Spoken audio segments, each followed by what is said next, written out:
Greetings, Metanthropes, and welcome to Metanthropes Anthologies, Episode 4, Dissonance. I'm your host and narrator, John, and shout out to our channel's host, RxOliver. Subscribe and hit that button to be first notified when the next episode of Anthology is coming out. We also have a special offer to everyone who goes to our Metanthropes store. That's metanthropes.com/store, and use the coupon code RX5. That's a big R, a small X, and a 5 to get a 5% discount on all our products. And Oliver, are we ready? I'm ready, mate. I was born ready. Are you ready? Oh. Okay, so how about real quick you tell everyone on the audience who you're playing and what you just increased, what's your new tricks that your abilities might be using today. Let's go with Oliver first. Okay. I am playing Diego Del Toro, ex-football coach, who's a telekinetic. I spent my XP on stats and nothing else. I put my mind right up to 5. I put body up to 3. And that was it. Excellent. How about Martin? Who are you playing? What's the last thing you've unlocked? Yeah, I'm playing Aurora Charming, and she increased 2 powers, so now she can kind of make plants, I think, pretty much, or increase them.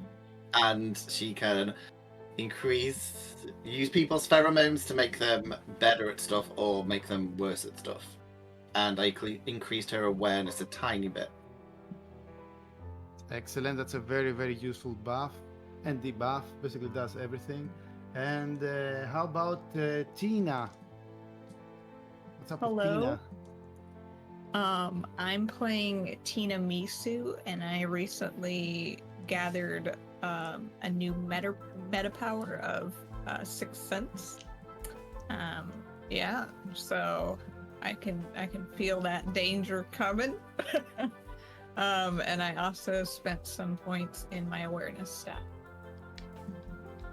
Last but not least, what's up with Halk? Sword Zoro. Halk the Sword Zoro, the hammer of the group. I made myself way stronger by just increasing body and focusing all my stats through that. And I've also unlocked level 3 in my meta power, so I'm now able to shrink to the size of a mouse. So I can be a sneaky boy or I can be a smashy boy, depending on what takes my fancy. Love that, Chris. That's perfect. And so a few disclaimers before we begin. The game is at early access. Everything you see here is in constant development. The modules, the dialogues, the descriptions, the tokens. We're going to be reusing a lot of tokens. We're just going to be using our Theater of Mind more. The maps are from Lionsgate maps, multiversal maps, and these are not the official maps that we'll have at our future Kickstarter anthologies.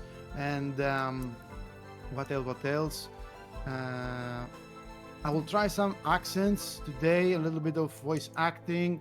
I hope no one will be offended. And I will be a lot of improv today. I really want to push my improv and see what we can do together with it. Today is going to be a very special session because it's going to be basically the darkest session, I assume, of this whole series. It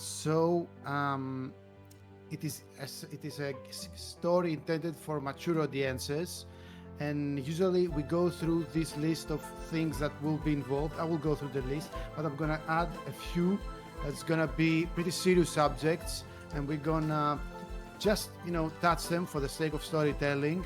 And let's go through the list. Content warning for the following concepts: violence. To that extent, I want to add one of the new ones, going to be possible self-harm and lots of violence and lots of death. Generally, today's episode is all about death and the lands of the unliving and lost memory. But we're also gonna have maybe foul language, guns, knives, lightning, fire, death, mind controlling, mind reading, mind bending, spirits, reality warping, psychic whispers, turning into machine, burning alive, cosmic horrors, breaking the fourth wall, and use of drugs today. So please be alarmed. To see my players, excited to see who's gonna get up wasted. Oh, not Diego. He's What fresh else? the last week. Yeah, we're gonna have a few breaks, and I think it's gonna be a really interesting and shocking and scary at times session. The question is if my players are ready for this experience. 100%. Wow. And then we shall begin with our very first scene, which is a flashback. Actually, it's a meta scene, a scene within a scene. It's interactive flashbacks. And I'm gonna for two of our protagonists, which at some points the players might make some decisions and role play, and this might influence, their character development and maybe other things too.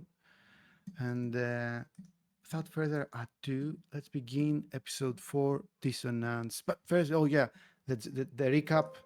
Sorry, I have a recap, a very, very fast recap.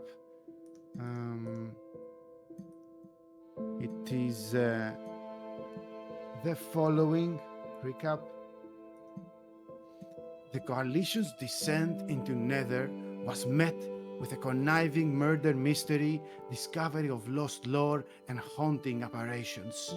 The protagonists are beginning to open their minds into this new reality, and through their decisions, affect the multiverse as instruments of cosmic change.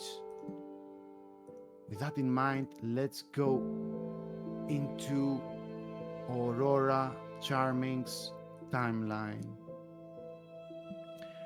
This goes back to when you were a child, and tell me if you see the new scene with the globe and all. Yeah. I see Scotland. Cool. Tiny little thing there. You are at you're a child. It's a memory of when you were a child, and you are at your room. The window is open, and you see you're spending like a night or something at your grandparents. You're seeing your grandfather chopping wood on the outside from your top window. Hard working man, a hard man, a good man in hard times rather, and you are getting your lessons from your grandmother.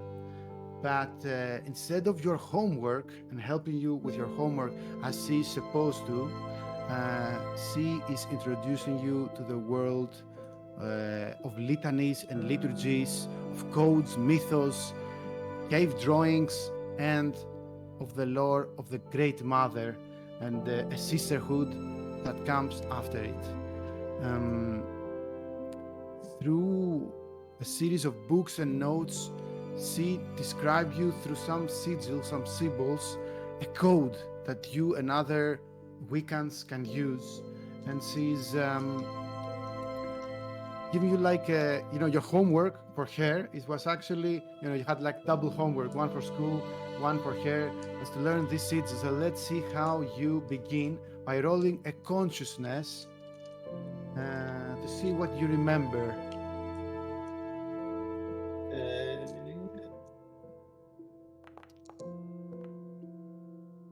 Ooh.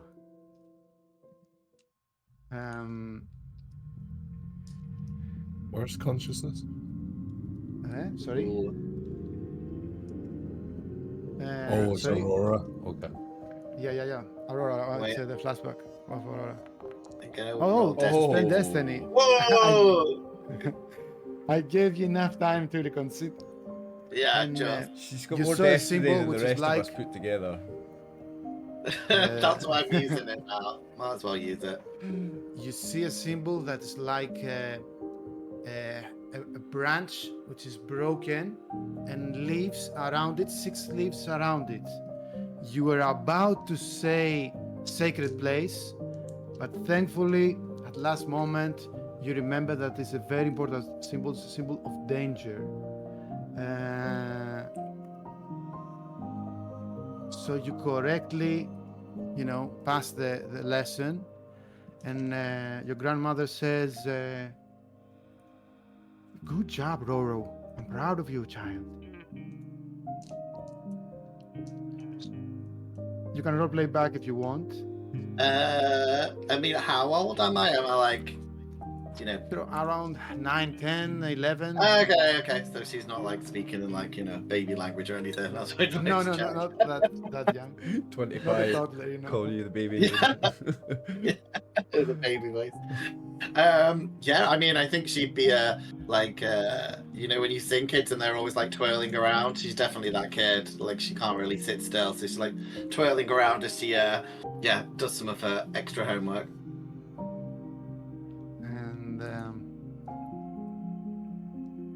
And after if you do your homework right, the next part is story time, but not just like Hansel and Gretel or the stories like that. Lore from the world, from the coven, and you did all your questions right, Roro. You know what's next.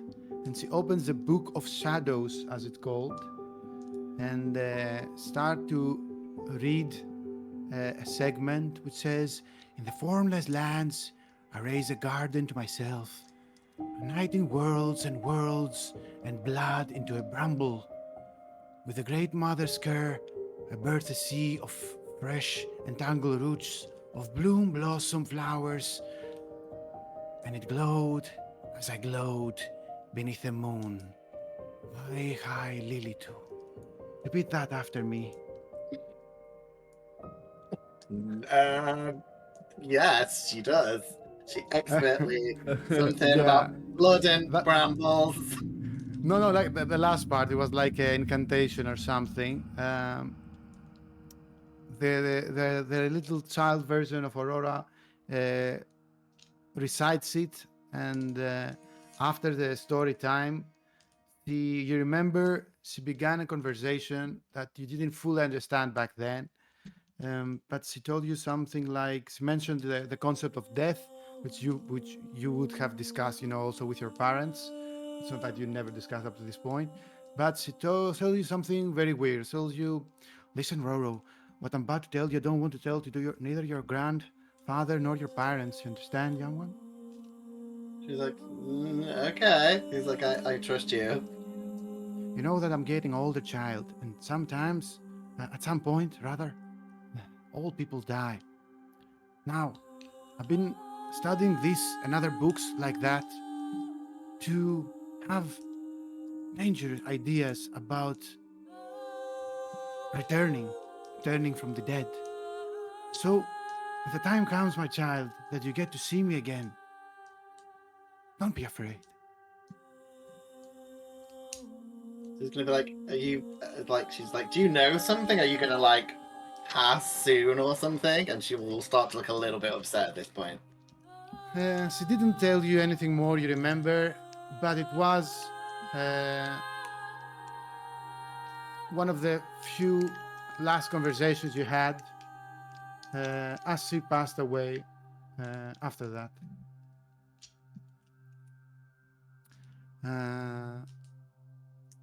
This obviously your character starts to remember because of the voice that she heard into the dark flames of Nether, which are a source of lost memories and forgotten rather memories.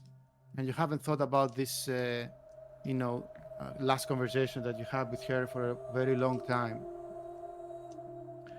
But Aurora is not the only one who is stricken with ghosts of the past, should I say. Amidst all the chaos that's about to ensue when we begin with our current timeline, there is another character who revisits an old memory, and it is Halk the Sword Zoro. My friend at let me change the music a bit.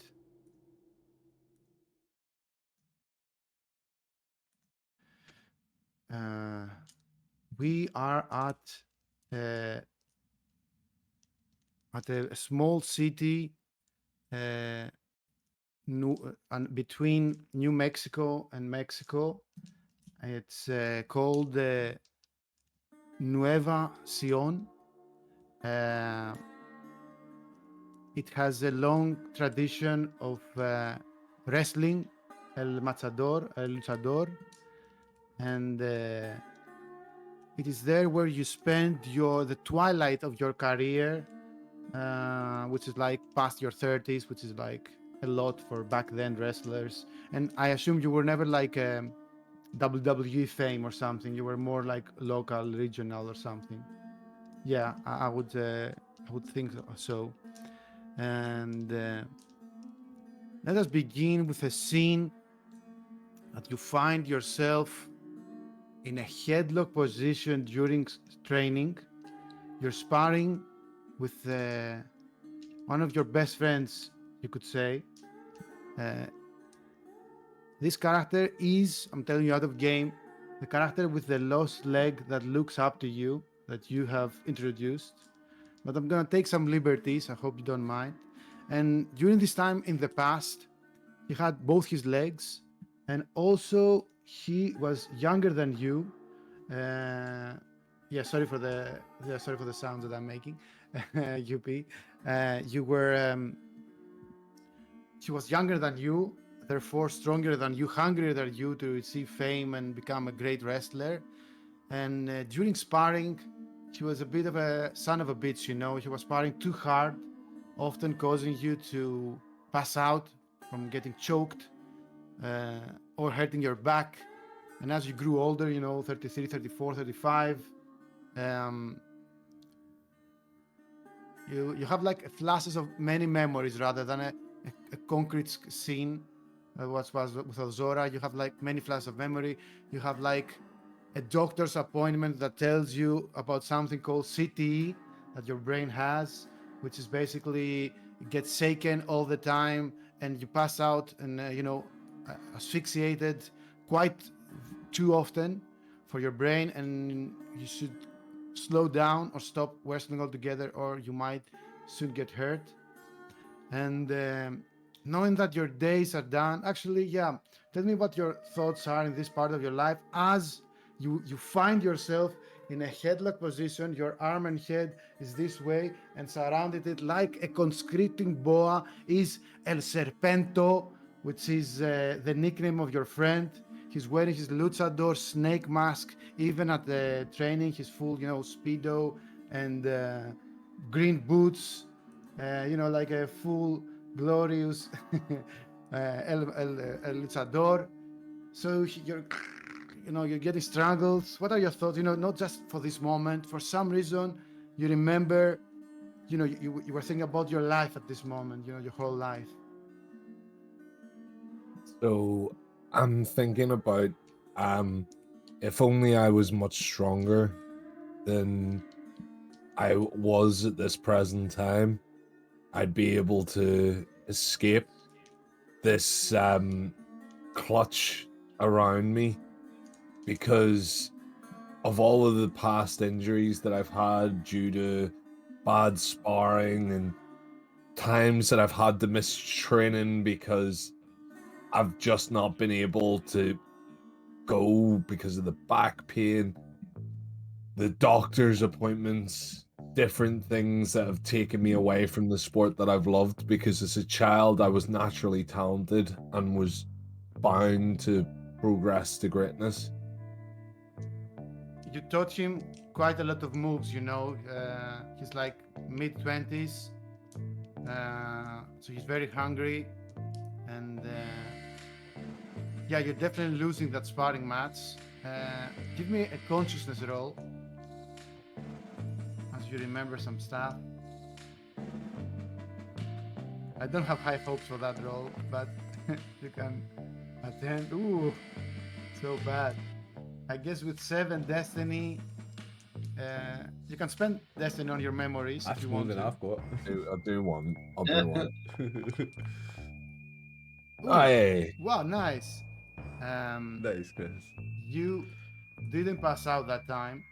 You remember his muscles got like pumped with blood, and eventually your experience and your veteran perseverance made his hands weak, and you got out of the headlock. Ooh, orale, he says. For an old man, you still got it. El Serpento, he does. Yes. And with that, I said to him, for an old man, I know more tricks than that, so you better not just waste your time trying to taunt me. And I bounce back off and elbow spring down. Okay, there's no read for that. Fuego, fuego. Orale, orale. You continue sparring, and by the end of it, when you're changing into, your civilian clothes, he gives you like something like a prospectus, like a little 2-pager, which has that, like some medical stuff, something like a paycheck. You see some big numbers. You see something like how you call it, like international waters. He says, listen, I had this idea. We can go to this place and have this like super powerful steroids implanted on us. It can change our career. You're getting old. There's no much time for you, old man. You know it. Soon we'll be one with the gutter. Hearing this and knowing that the kid looks up to me, I snatch it from him and crumple it up in front of him, smash it to the ground and say, shit like this, you don't need this in your life, kid. Shouldn't be looking at things. Focus on your training. You've got greatness inside you. Don't ever think that anything like this is ever going to lead to anything great. Give me a manipulation roll with plus 25. So you right click it and add 25 to the bonus.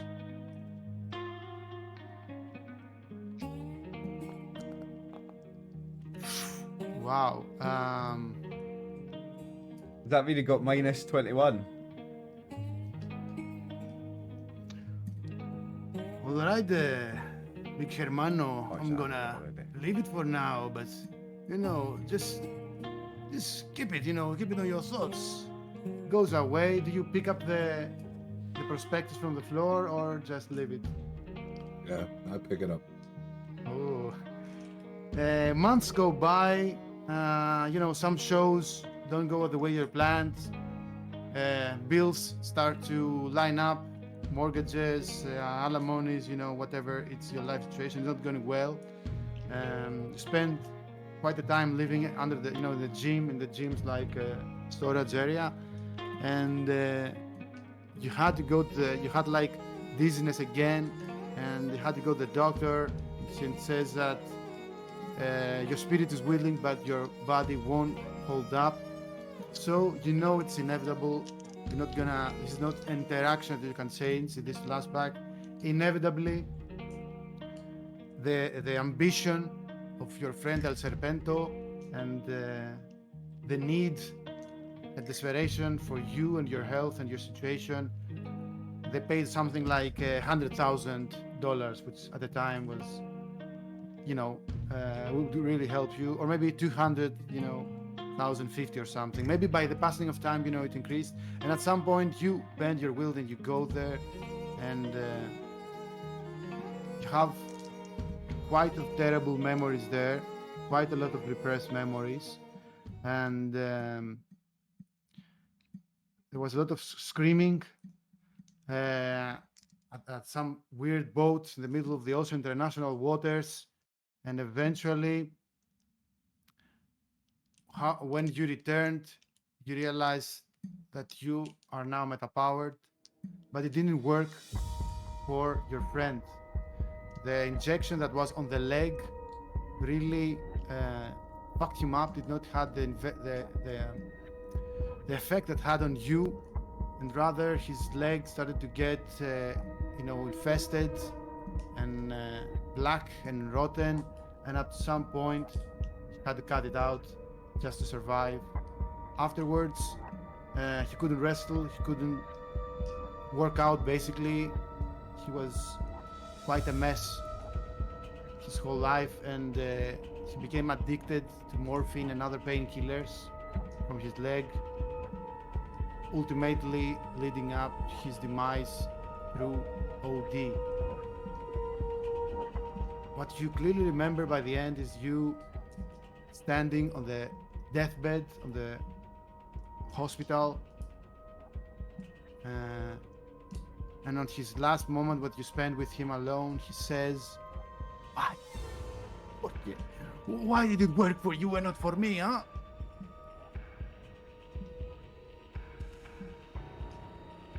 I wish it could have been different.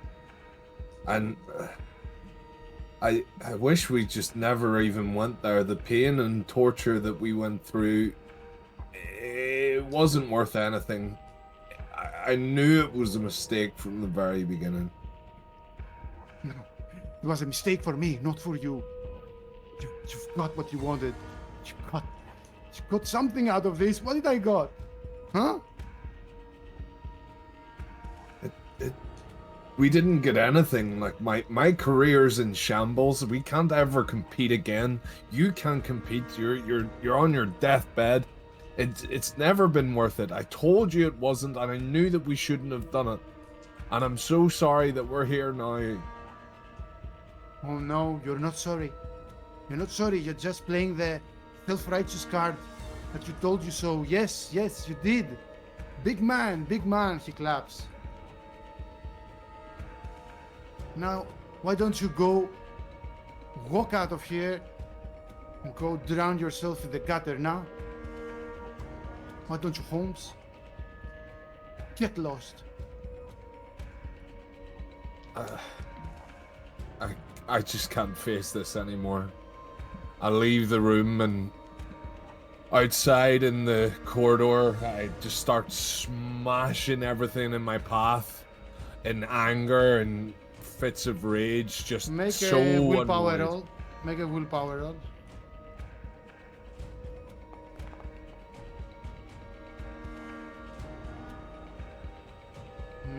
Keeping that result?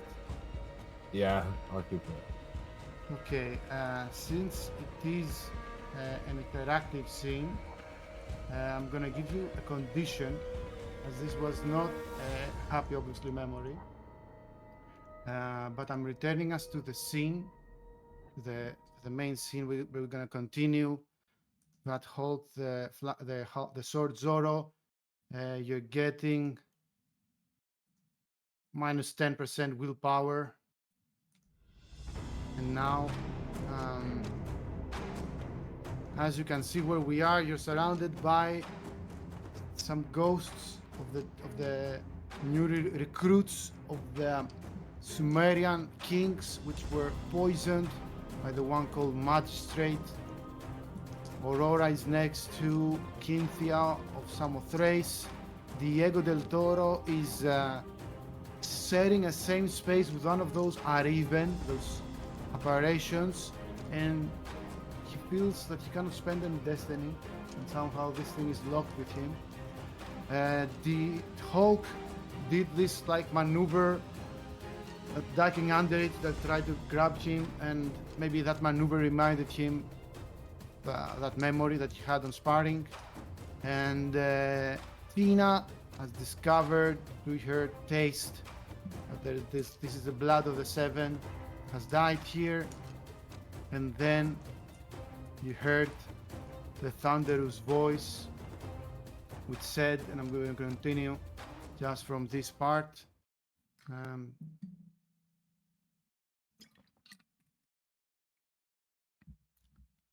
Much like Orpheus, much like Persephone, you too have descended into darkness, seeking knowledge, and knowledge you shall find.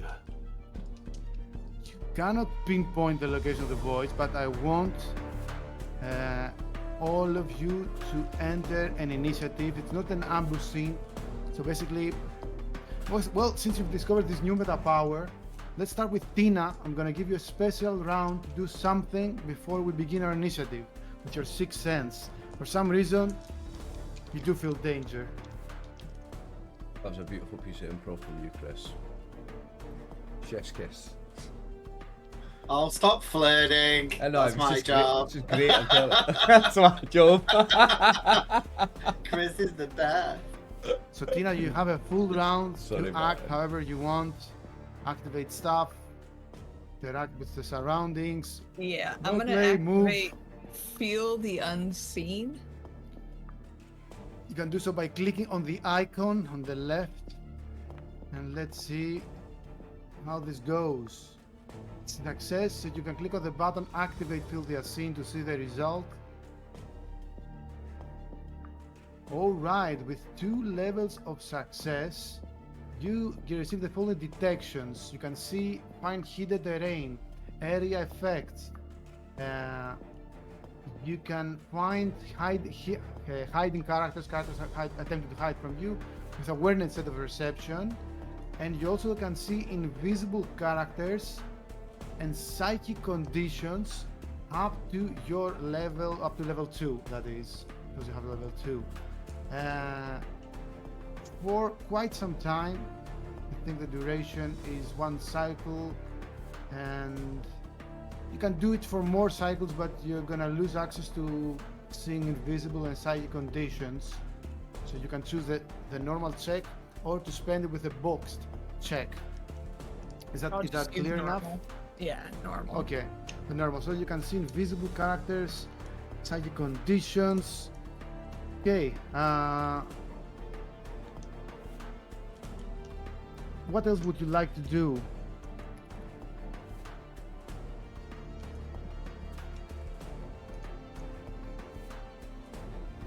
I'm gonna stay where I'm at because Cool.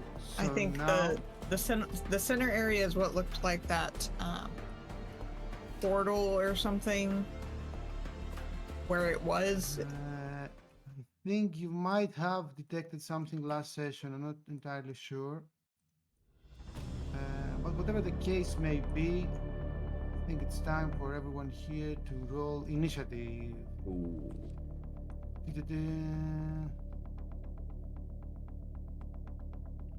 So you can click on your icon on the top. Some of them are sharing Oh, you just click on this. yeah, I did a mistake there, my bad, with the tokens. Anyway, let's roll the NPCs. 13. It's high or low good in initiative, I forget. Low's always good in this game, Sorry? right? A low roll's always good. No? Yeah. Yeah. Thought so. Halk hasn't clicked on initiative yet. It's on the top screen, your portrait. Top screen, you know. And all good, Halk? Such an old man. Hold on. You're struggling, Boomer. I got progress. Start.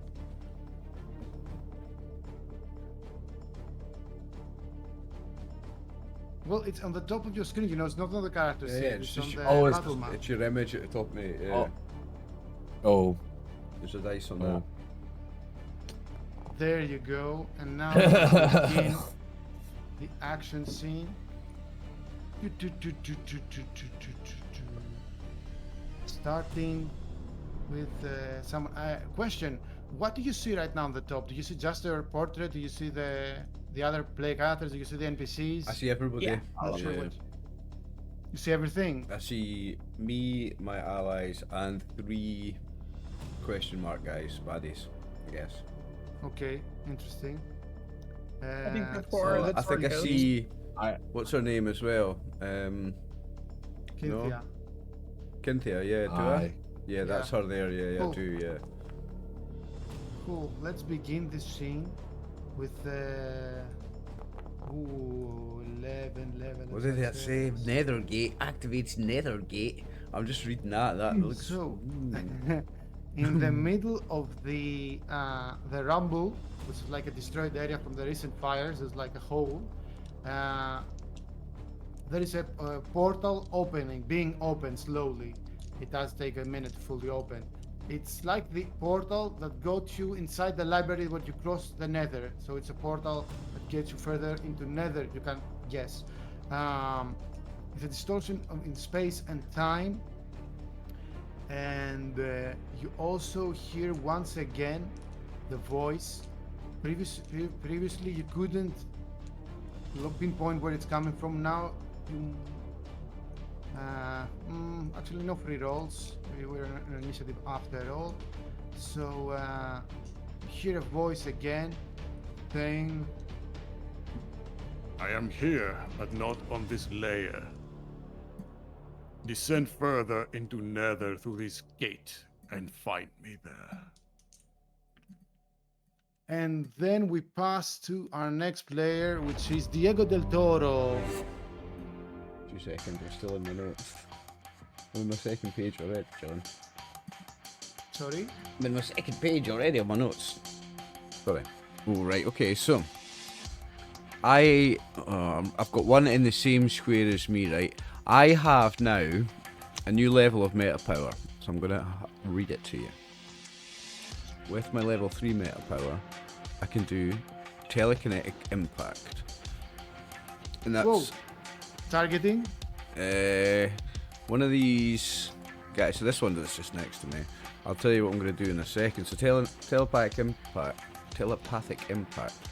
How can I bring it up on the thing? It's here, right? Success. Boom, 55 is enough to activate it. So it's And, psychic damage on an enemy. It's yeah, just pure click- psychic click on damage, the- right? Click on the button, activate to see the damage first. So there it is. So you can choose one detectable character with that result. They'll deal 33 psychic damage plus conditions, and with your 2 level of success, you can include another target.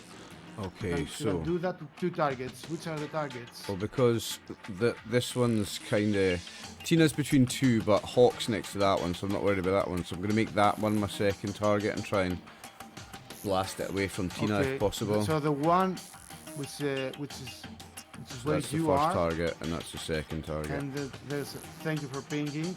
You didn't spend any destiny, did you? Nope. No, I don't think you You've got did. 2 levels of success And- with a roll. Yeah. So, but do you know that you cannot, even if you want to, as long as you're being haunted by the spirit? Oh yeah, Sorry, because we're So in the it same is square. You said you can't spend to- destiny when you share a square with someone. Yeah. So cause them pain, deal damage to them, and you can remove any one of their senses. Which sense would you like to remove? Vision, sight. Vision. So you make them blind. Both of them, yeah? Ghosts. Yeah, both of them blind, both of them in pain. So what happens is that perhaps some of you feel. Actually, it's a seamless effect. Let me double check. But Diego concentrates his eyesight on those two ghosts ahead of him, unleashing an invisible wave of kinetic psychic energy that causes harm to the psyche of those entities. Both of them cry out in pain, and their eyes completely are lost in the black flames, and no, actually they become like white, the thing inside of them, indicating that they are blind. They look around like this one, like that. They put that thing, sense lost vision. Sense loss vision. Okay, what else from our friend Diego del Toro? Still have your extraction, which you can do something complementary like perception, scan your environment, or manipulation if you want RP or whatever you want. It's going to be movement just, mate, and I'm going to move to there. Okay, what you see is that thing is now clinging onto you, Ooh. and even it's not its turn. It's like from the bottom down. It's something like like a genie, like a gene, and it's stuck with you. So it's torso up and stuck with you, following you. Ah, okay. I wasn't trying to drag the ghost with me. I was trying to get in between it and Tina. I wasn't trying to bring it with me. Sorry, Tina. I was trying to help. I was trying to defend you. I just dragged it over to you. Sorry. That's me then, John. And, that's you then, and we go to Halk.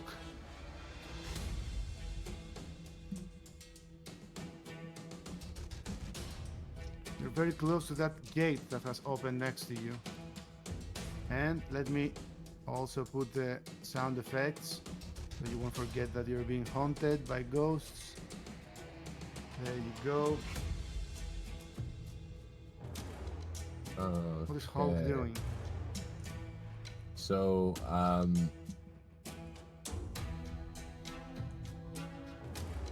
there's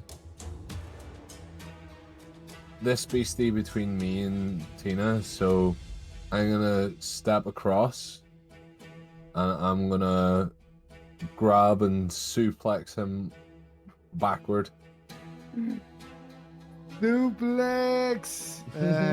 All right. Just go with it. Go for a strike. Possession. So you're gonna have the strike. It's gonna be a suplex maneuver. Strike. Ooh, you strike. 6th level of success. Jesus. Oh, look at that! It's almost like I put everything in. Almost like you've got over 100 in your stat. You're like a Cthulhu monster, mate. You've got over 100 in The only stat. problem is that it might pass through you. Let's see if it's... Yes, you had a perfect form, perfect maneuver. Your squatting position was perfect, but when you try to catch it, you catch the air. The ghost, after all, it's not easy to catch. Good choice with that, Chris. Putting all your points in that. Well, it's Can't shut up, shit. you. We'll see what you do later. So, did the ghost go up the way? The ghost. If I did went not like that. move. It just became transparent the moment that you're gonna catch it. Okay, so slight role playing. I'll just say that while trying to catch it, I stumble through, stand here to then protect my newfound friend. Nice. Anything else? Any extra actions?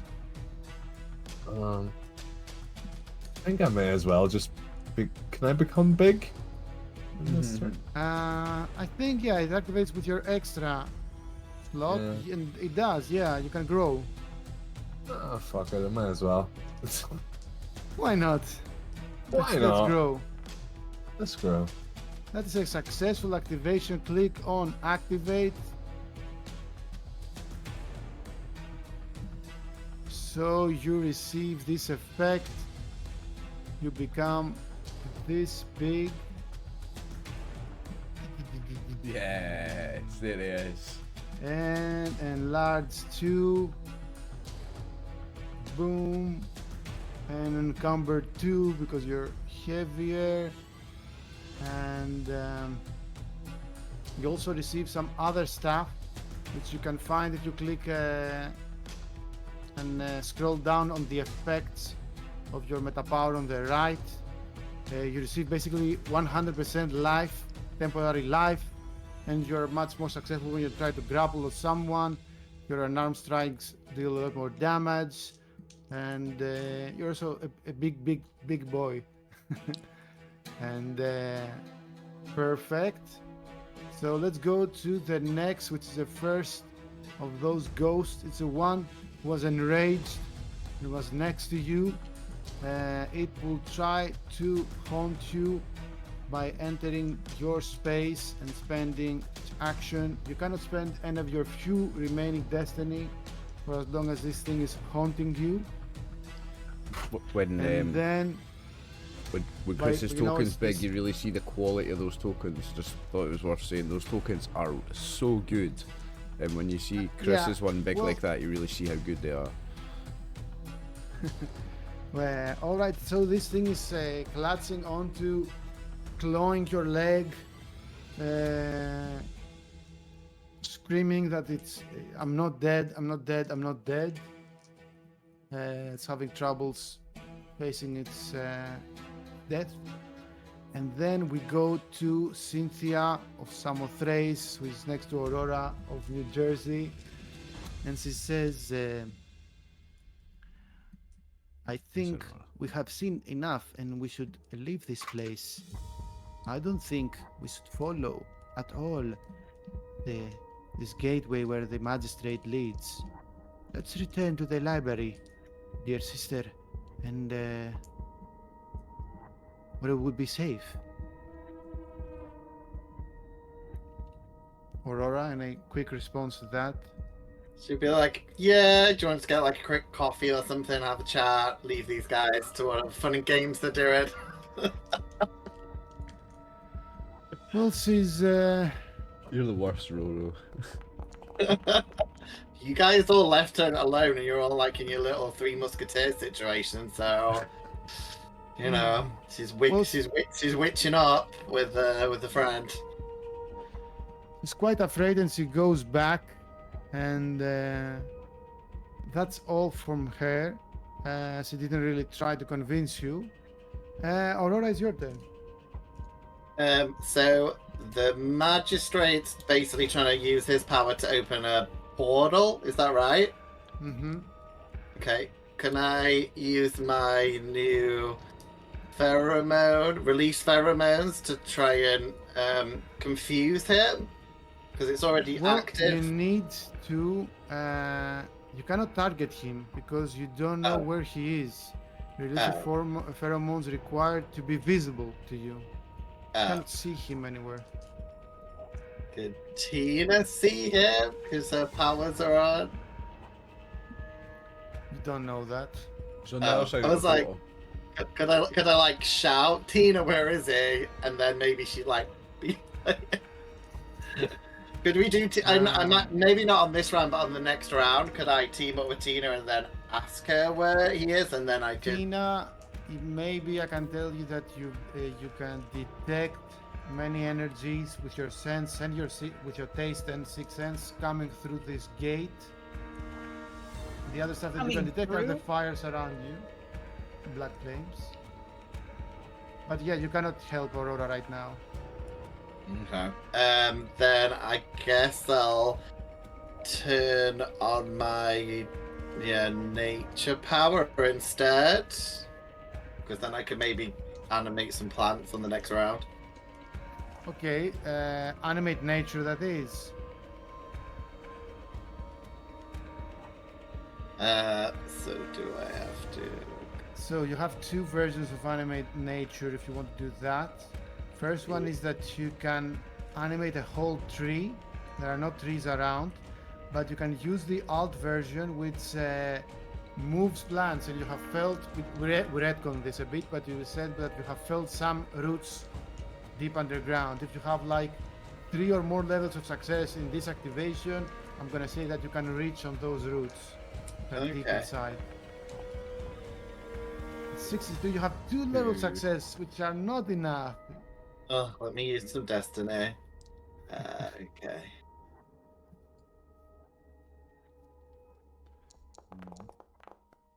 There you go. But Yes, Yeah, that's it. excellent. is that enough? Yeah, Yeah. Okay. you can activate the meta power from the chat now, Yay.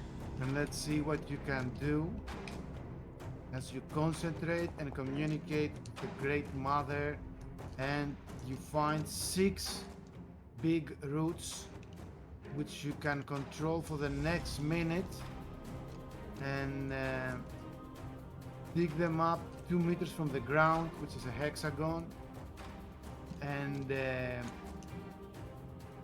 you can send them to basically entangle your targets.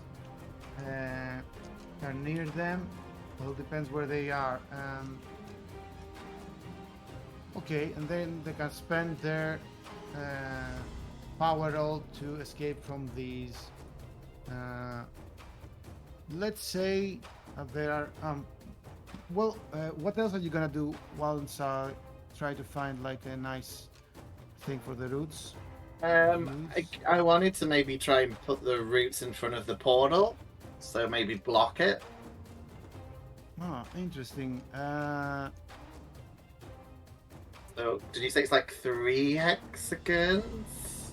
No, like you have like 6 roots. Oh, And, well,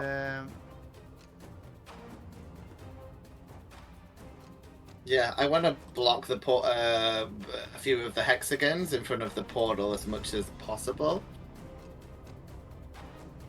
Okay, I found something which you can use. Oh, again. Ah, there it is. Yeah, that'll do. Cover the whole Yeah. thing with it. Something like that, I was thinking, yeah. So Aurora is animating you. First time that you see her activating something like that. Let's say that it's not full enough to fully cover it. I think sick roots won't be enough, but like covered it like 75% the portal. What else are you going to do? I mean, she's definitely doing some like weird hand movements to like cast the spell, even though she doesn't need to. She's trying to make it look like, you know, very like Storm from X-Men. I can't think of a cool thing she'd say, but you know, that type of situation. Summoning. Go, Vine, go! You're just being extra, you mean? You're being extra. She's being extra. She's more like, I summon the power of the forest, and then, you know. There's no verbal components whatsoever to the spell. No, She's no, just carrying no. on. Yeah. For the part. And I guess. Yeah, I think. No, she doesn't need to move. Yeah, I guess if she can talk to Tina, if she had to You like. still have your extra action, which can be a perception roll, which can be, you know, manipulation to convince others. It can be awareness to sense your surroundings, consciousness to further explore your memories that you had. I kind of just want to talk to Tina and be like, you know, Okay, can you just like, yeah, it's like, Tina, I know there's more to your tongue. Use your mind. That's about it. Yeah, that's what I'm going to say. Then we still have a couple more of Aridu. This one is blind and miserable. I'm gonna roll a random direction just for the sake of it. 1, 2, 3. Ah, excellent. It falls right into the trees and the roots. Panicked. This thing, let's see if it goes through it though. I hope it doesn't, so that Halk can then jump on it and smash it through like it's tables and chairs. Elemental. This one is elemental, so it's From the top less turnbuckle. chance. Boom. No, it goes through them. It doesn't imprison itself, but it's maybe enter the portal and you no longer see it. Boom. Boom, boom, boom. Here's the thing, So out of the initiative. they've just found out that it was the magistrate that murdered them. If we send them through the portal, they might go kill him for us. Maybe it's going for revenge. Maybe. And the last one, it's still haunting Diego, so he knows where Diego is, and whisper still says to his ear. This one is the enraged one. Says once again, "You have been betrayed. You will feel too the way that we have felt soon."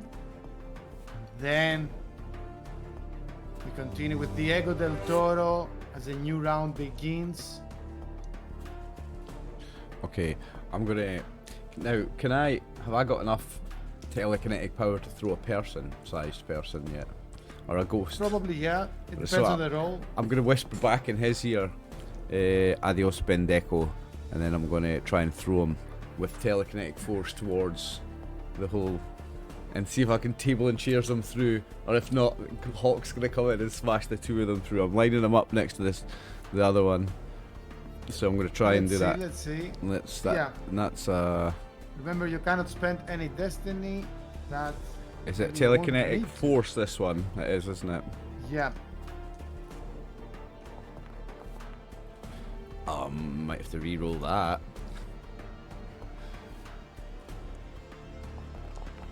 Well, you cannot reroll. We just. Oh, I can't established re-roll it. that. Oh yeah, you No, just said that. Yeah, sorry. Uh, My bad. I don't see it where it is. Telekinetic force, there it is. Yeah. One level of failure, it's nothing bad happens, you just can't activate it because you're being haunted by a ghost. Yeah. Good news, you still have your extra action and movement. So, with my extra action, can I try to physically grab him and throw him? Or is that an action? That's an action. And I'm trying to remember if there is anything, how much athletics do you have? Perk? I've got my perks are sports science and human biology, but my athletics is. Where's athletics?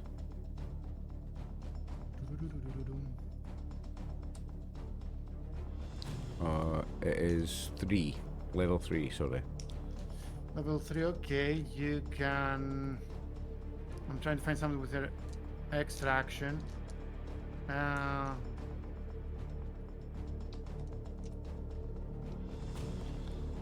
not finding anything extremely useful right now. Nah, okay. Disarm stuff like that. Yeah, Not really apply. I don't take my extra action then because I'm still between the ghost and Tina. So in fact, because if I move away, I'm going to be exposing Tina. I'm going to stay there. So just turn to face it. That's me. All right, let's go with Tina then. Clairvoyant. So I feel a little encouraged by Aurora's comment about me not just being about taste. But I have a question for you. I activated Feel the Unseen, but I didn't get like the extra dimensional, which I'm thinking I need. Do I need to reactivate that to try and get that, or can Identify Organism do something? That's a very interesting question, and the answer is that you need to reactivate it, and the last activation replaces the previous. So you need 4 levels of success. I'm gonna try that. Sure, let's go with that. Let's go. One is not enough. That's even worse. You've got loads of destiny. Oh. That's far worse. Oh, you are. Okay, I don't know that your encouragement is working, Aurora, but I think she's like screaming out there you taste. go, there you Taste go. the rainbow. There you go. You get So it? basically activated once again from chat, and then basically you have all the things available there. Psychic energy. So Extra dimensional. what I can give you right now is that you feel the presence of 2 more spirits, coming from the portal, but these are not like the other ones. These 2 are surrounded in much more powerful psychic effects, including invisibility, and also with 5 levels of success through the portal, but not on this layer of Nether, but through the portal on the deeper level of Nether. on the north side, you sense a power level that you never sensed before, and you can only assume what that can be. Very, very good activation of that meta power. You still have movement and extraction. I'm gonna roleplay back to Aurora and the greater team. Charlie Bleu, there are two more! Water! We must! Run! And I'm gonna use some of my movement to get away from this area. And then can I'm going to add something from that source of the massive source of psychic and other energies that you can sense. You can also sense some psychic conditions on the soul of that entity, which is being like infiltrated and loss of memory. Interesting stuff. So yes, what else are you going to do? I'm gonna move over here to this pillar, and then can I perceive, like, use my perception to, I guess just focus on the portal to see if those invisible entities do come out? Kind of like a hold action. Does that make sense? Give me like a perception or awareness, since you have activated Feel the Unseen.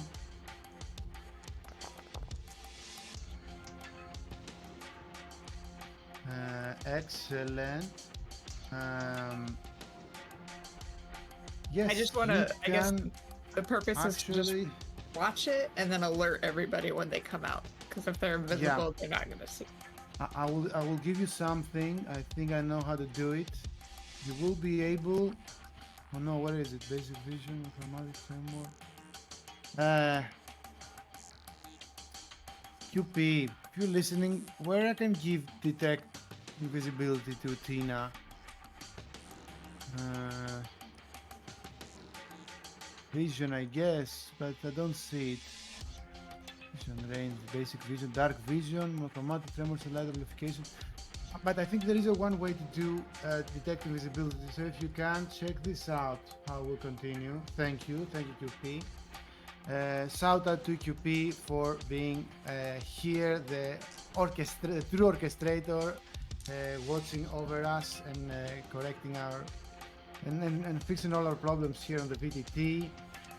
Shout out to QP and Tina. Yes, you see one going from the north side, looking towards Aurora, and one going to the south side, going menacingly towards Halk. And with 5 levels of success, you can clearly see that one on the north side, it's the visage of an elder lady, while surrounded in black flames, much like Eratosthenes. And on the south side, it's a visage of a scrawny man with black flames where his leg should be, going towards Halk. If I'm able I to, think I'll shout you can that see out. them. I think you can see them out, in the module. If you click, on yourself, I guess you should see. You see them on the where the roots are on the top of the. They're blinking in and out. They're quite difficult to see. I don't think so, but it's okay. It's okay, yeah. We can theater of imagine it. Yeah. Let's get to Halk then. No, wait. Actually, first, let's roll that, and let's roll one more character. This one to initiative.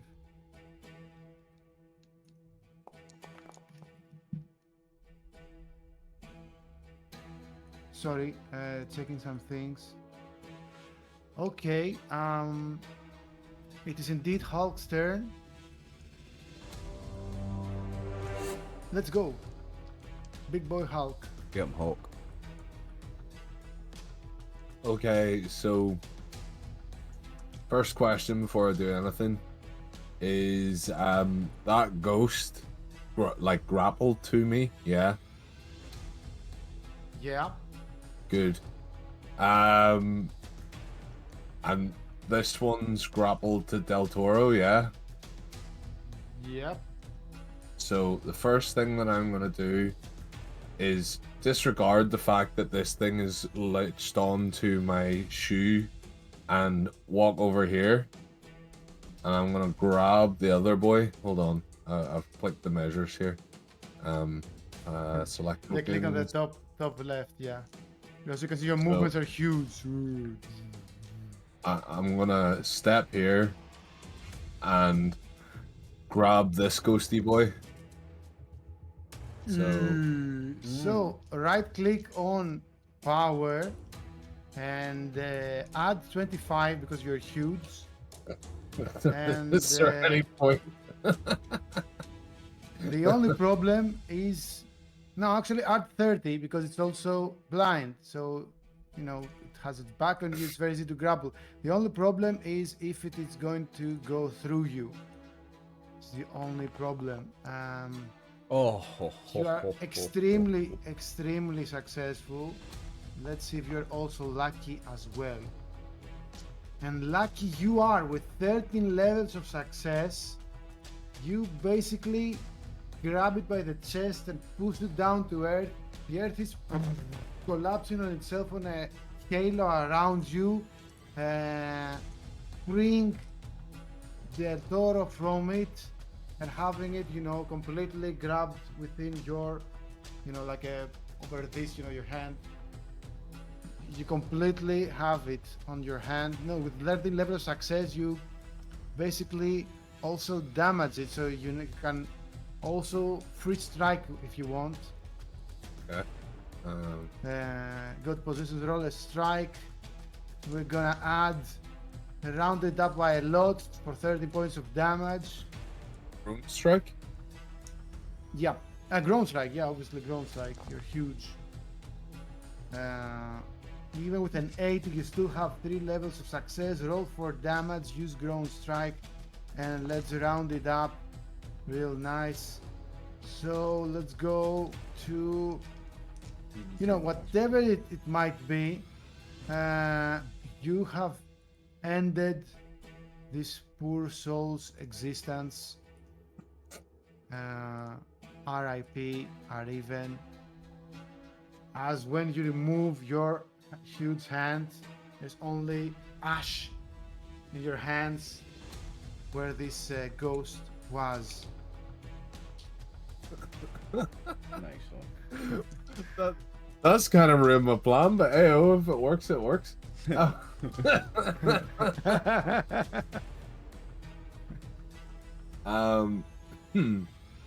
So with the other one that's just strapped to me, I'm just not worried about it at the moment. I'm just gonna keep that where it is. Yeah. Truth is, if you don't have much destiny to spend, Yeah. it's worse if it was on Aurora than it is if it is on you. All right. Any extra actions like scan the environment, do some things, whatever that may be? I think I'll just like scan the environment to see if there's anything around Roll a that I should be perception. aware of. Roll a perception. This is my biggest stat. Really? I guess No. not body related. No, you can. You're real focused on your amazing strength. You look at the ashes from your hands. You realize that you are a grown, monstrous, powerful version of yourself. And then we move on to the one that's latched onto you.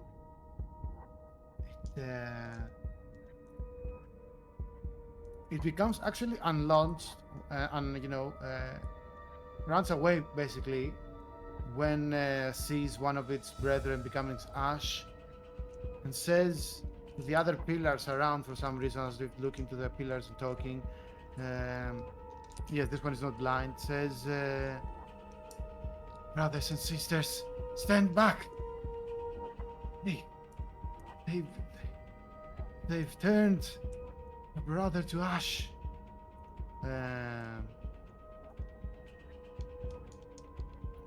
Cynthia just remarks and says, so this is what happens when an Ariven dies. And then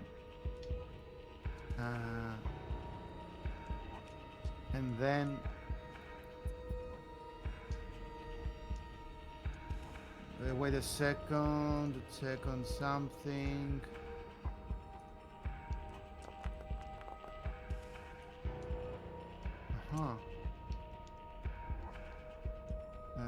Actually, no, the 67 stat is not right. Sorry, I'm gonna read all that.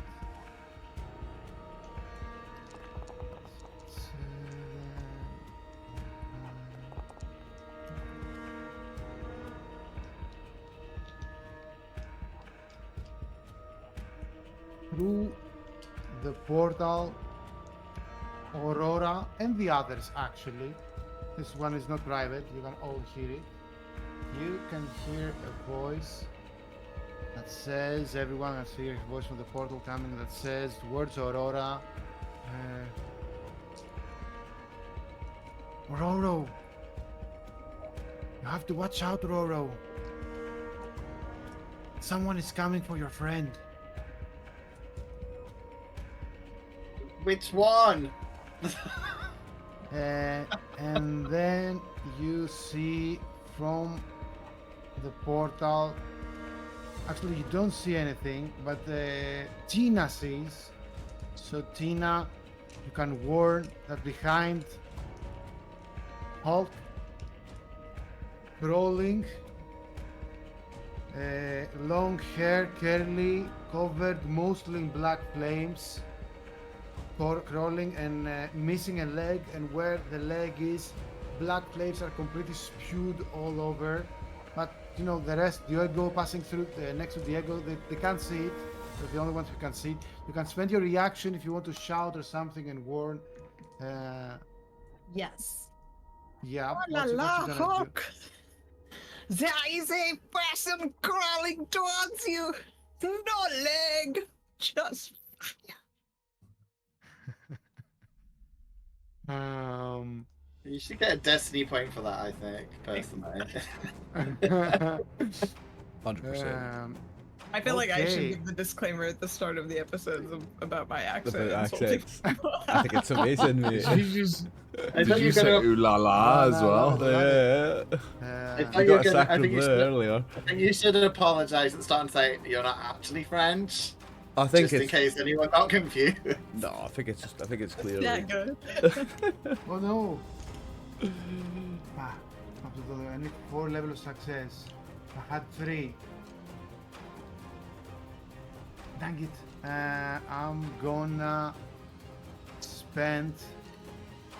Oh, it doesn't have 19, has 9 destiny, my bad. It's gonna read all. Actually activated. Okay, sorry. Just new characters, new stuff. Let's go again. 6 levels are quite enough. So, where Halk is, you experience a force that absorbs all kinetic movement. Suddenly, you are unable to move, and you receive the condition immobilized, and pretty much that for now. But the worst part is that you hear an old familiar voice, a voice you never thought you would hear again. The voice has a glooming echo that didn't have last time you heard it, but you remember that famous lying, saying, Why? Why? Why? Why did it work on you and not to me? Gringo. Gringo. and yeah, you become immobilized, and furthermore, what else? Let me double check. The transference, no. It's all for now. No, actually it moves, and suddenly you feel that same hopelessness that you felt before, but you cannot see anything. Just feel a cold, eerie, unnatural, and unholy even aura around you. Speaking of aura, let's go to Aurora. So if I use my rapid growth power on the roots, will that grow it so it'll fully cover the portal? Because it says obviously Yeah. it increases. Yeah, let's say that there are like 1, 2, maybe 3 hexagons who are not fully covered. Okay. So you will need to roll and create 3 new roots by Okay. activating it, and I think you would got it by then, yeah. Okay. So I think, is that rapid growth or is that rapid growth alt to grow? Actually, it's animate nature alt. Oh, okay. Animate Animate nature. Oh, sorry. Let me say no. With the rapid growth, rather, I think you can cover it much more effectively. Yeah, Because that's you what can I thought. spread it to all Yeah. hexagons around it. So Yeah. I forgot that you had it. So yeah, Yeah. activate that, but it's a full focused action, and it will be the only thing that you will be able to do. Oh, that's fine. Just, So is it rapid growth or rapid growth alt? Just so I know which one to. Up to all plants, expand. It's normal, not the alt. The normal one. Okay, let's see. Alright, that seems pretty good. Yeah, activate it, and you see further roots covering every possible way to enter the portal. Yeah. And yeah. And with that, we begin a new cycle, which means someone had a duration cycle effect. Which one was it? Was it? Anyway, can't remember right now. Was it In Tina's future Sense or versions, Tina's Sixth Sense? maybe Tina, yeah, maybe Tina's Sixth Sense. Well, at some point we will have this. Everything will be automated, and we won't have to worry about remembering all these things. But let's start with rolling, clicking on your portrait on the top, and rolling all your protagonists as I'm rolling all the NPCs. I've spent Destiny, of course. Round number 3, cycle number 2. Diego and Tina pretty slow. Some fast here and there. Can you add one I think- Destiny to me, John? Because I should have had 3 because I didn't get to roll Destiny earlier and I clicked it. Okay. I should have well, 3, not 2. 2 or 3. Let me double check. Diego, 2 failure. I did 2 failure. Actually, it's the same. It's cool. Let me roll this one, and I've actually no. I think I made a mistake. Anyway, let's begin. It is the anima that plays first. Let me double check. This one, yes. It is the yes, the one that is haunting Zoro.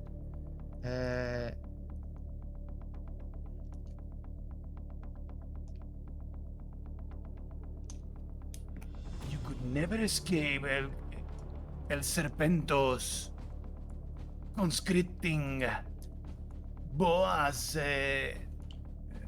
Entanglement. And how do you react actually to this? Give me a willpower. How do you react to this voice? It's echoing voice, a familiar ghost from the past. Pretty good for you, but you're already terrorized, and You are becoming further terrorized. I'm decreasing it by a further 5% terrorized condition. And it's not your turn to play still. And but tell me your feelings. How are you dealing with that? I'm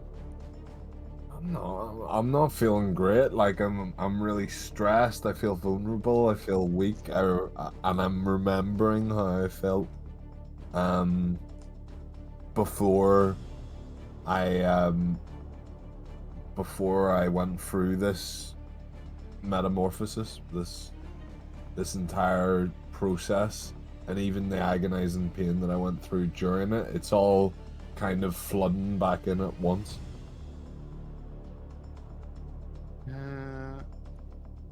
I require. Let me activate something to see how this goes. Activate 3 level of success. Give me a willpower roll. You're shaking, you're facing ghosts of the past, but another willpower is required. Oh no! Oh no! You just shit Oh yourself. no! That means you've died, I think, does it? He shit his pants. Gain destiny. Actually, theoretically, you cannot gain a destiny. You cannot spend destiny. No, you can't gain destiny. But with 10 levels of failure in that, you completely lose control of your senses. And oh no, it's terrible. Unlucky, Chris. It's terrible. It's quite terrible. I'm not gonna lie. You don't know what's going on, but what Aurora and maybe the others near her are here. It's a woman of an elderly voice of an Irish woman saying to Aurora, "Oh no, he has one of your friends. The big one, Aurora. It's gonna turn it against you lot and your friends." Yeah, I'd be like, thanks for telling me after when I said, which one is it? And you were like, and now, that's just a little bit, a few seconds late. I'm sorry, Aurora. I'm just manifesting into this layer. It doesn't happen. I mean, I I guess. don't have time to teach you now.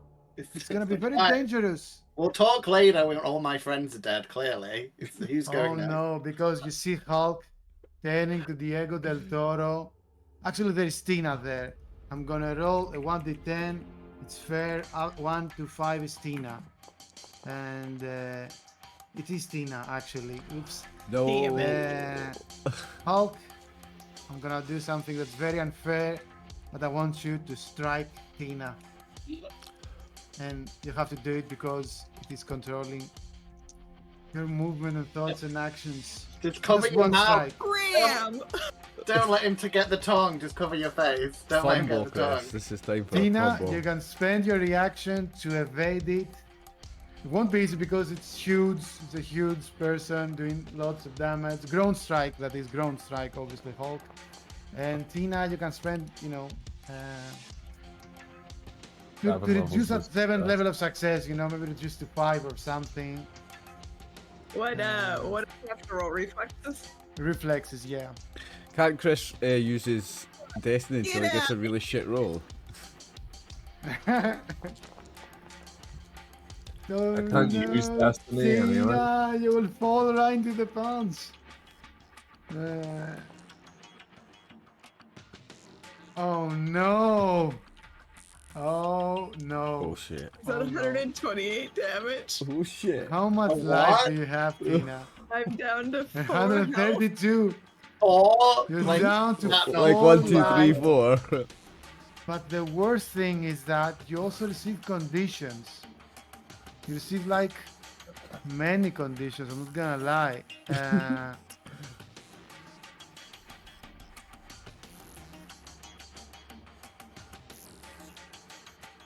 I feel like it's like a cartoon. Like I just get flattened like a pancake.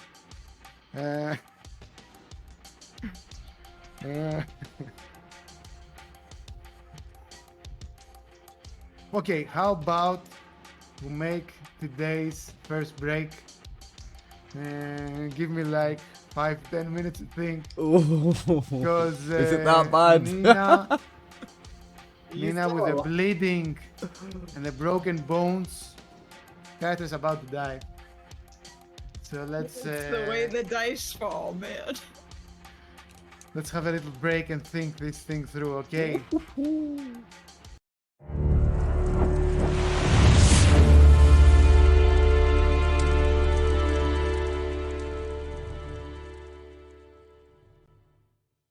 Welcome back, dear audience.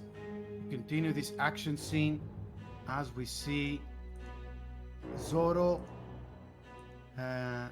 being possessed apparently by an invisible spirit, hitting at this random location Hinamisu. It's on her right arm, crushing her on the pillar behind her, leaving behind lots and lots of blood splattering. As you can hear, bones crack, spits out blood, almost passes out, but she's spilling blood from her nose and face, and her arm. It has broken. Something has broken definitely, and let's go to. Actually, yeah, it still continues to play you around, and it says to you, Why you have taken everything from me? It was mine, hermano. Oh, hermano, I will take everything from you. and spends your extra action to deactivate your meta power and tell you normal again. Always thought you were so big. You know, I was always bigger. And then we play Cynthia's round.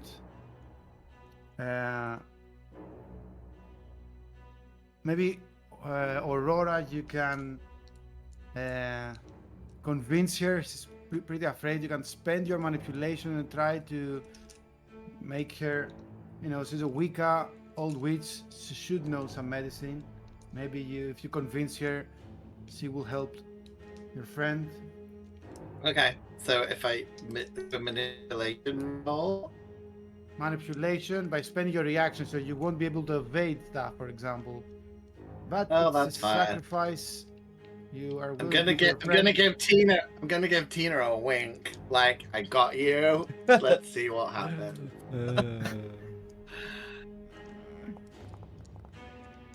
Yeah, sorry, what we didn't say off screen is that, I totally forgot to mention that we did that off screen. When we decided to go by the rules, that character, the protagonist died, but when a protagonist and only a protagonist dies, they can spend an amount of destiny to save them from dying. The amount of destiny is equal to the sessions played. The sessions we played, this is the session number 4, so Tina needed to spend out of her 7, 4, which leaves her with 3, so she cannot do it again. And the problem is that with 1 life and the condition bleeding 2, at the end of this round, she will bleed out to death. So, with Aurora's charming manipulation, what do you say to Cynthia? I'm gonna be like, well, you've not really done anything, and now my friend's dead, nearly dead, so I think you need to do something. She will indeed run. You convince her enough. Says, "All right, I will do my best." And I give her, and I give her a little bit of a kick on the bum as she runs, because I'm like, you ain't done anything for like 4 rounds, so.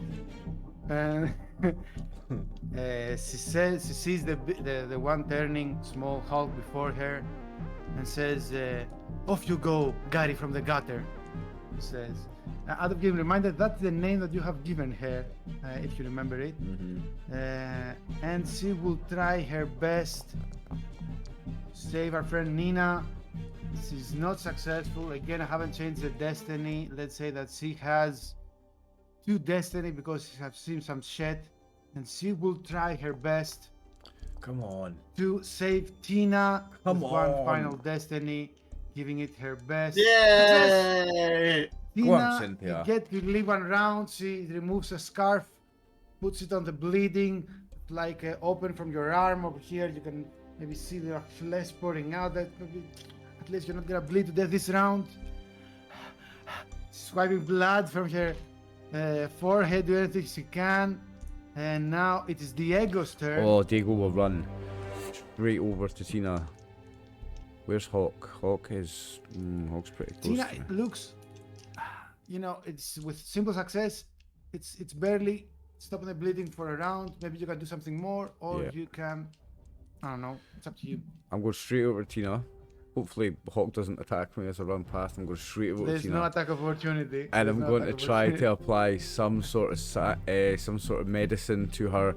If I have to rip a sleeve off to create a bandage to stem some blood, if I have to, even if I have to pop her shoulder back into place if it's dislocated, grab the, if she's got broken fingers, Well- I'll grab them and put them back into place, because the quicker you do that, the I better. think, well, you don't need to be a doctor to know that with all the blood that she lost, the first thing that you need to take care is the bleeding.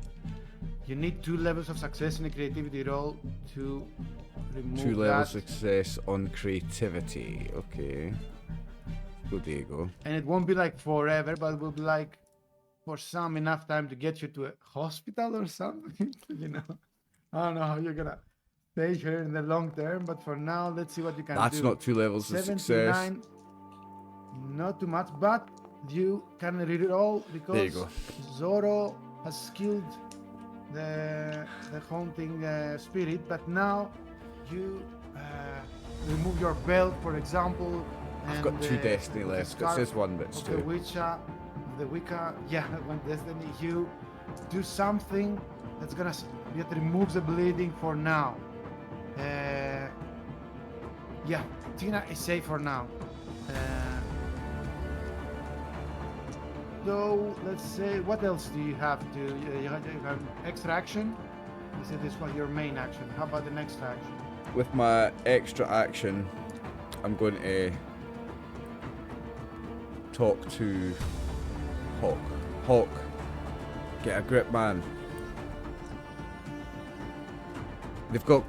Someone's got control of you, Hawk. You're not yourself. Someone's in your head. Listen to my voice. Focus on me, Hawk. Get them out. Kick them out. Whoever it is that's in there in your head, don't let them in there.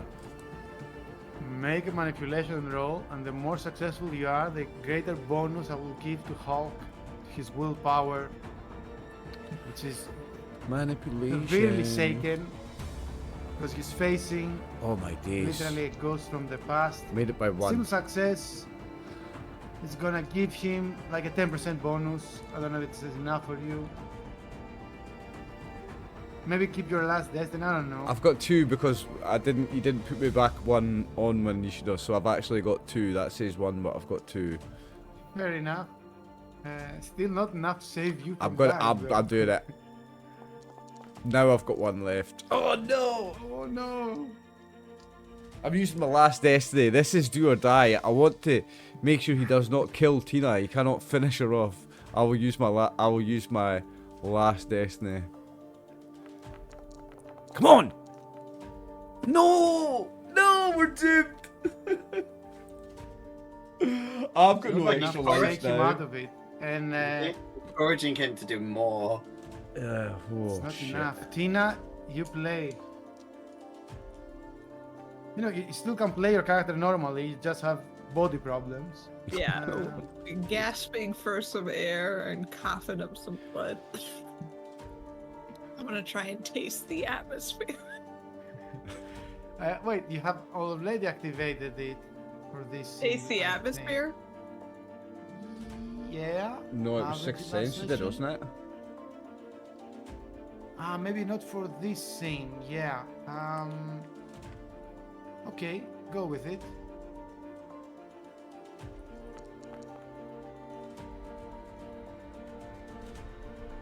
Okay, even in pain, can click Taste the Atmosphere and activate it.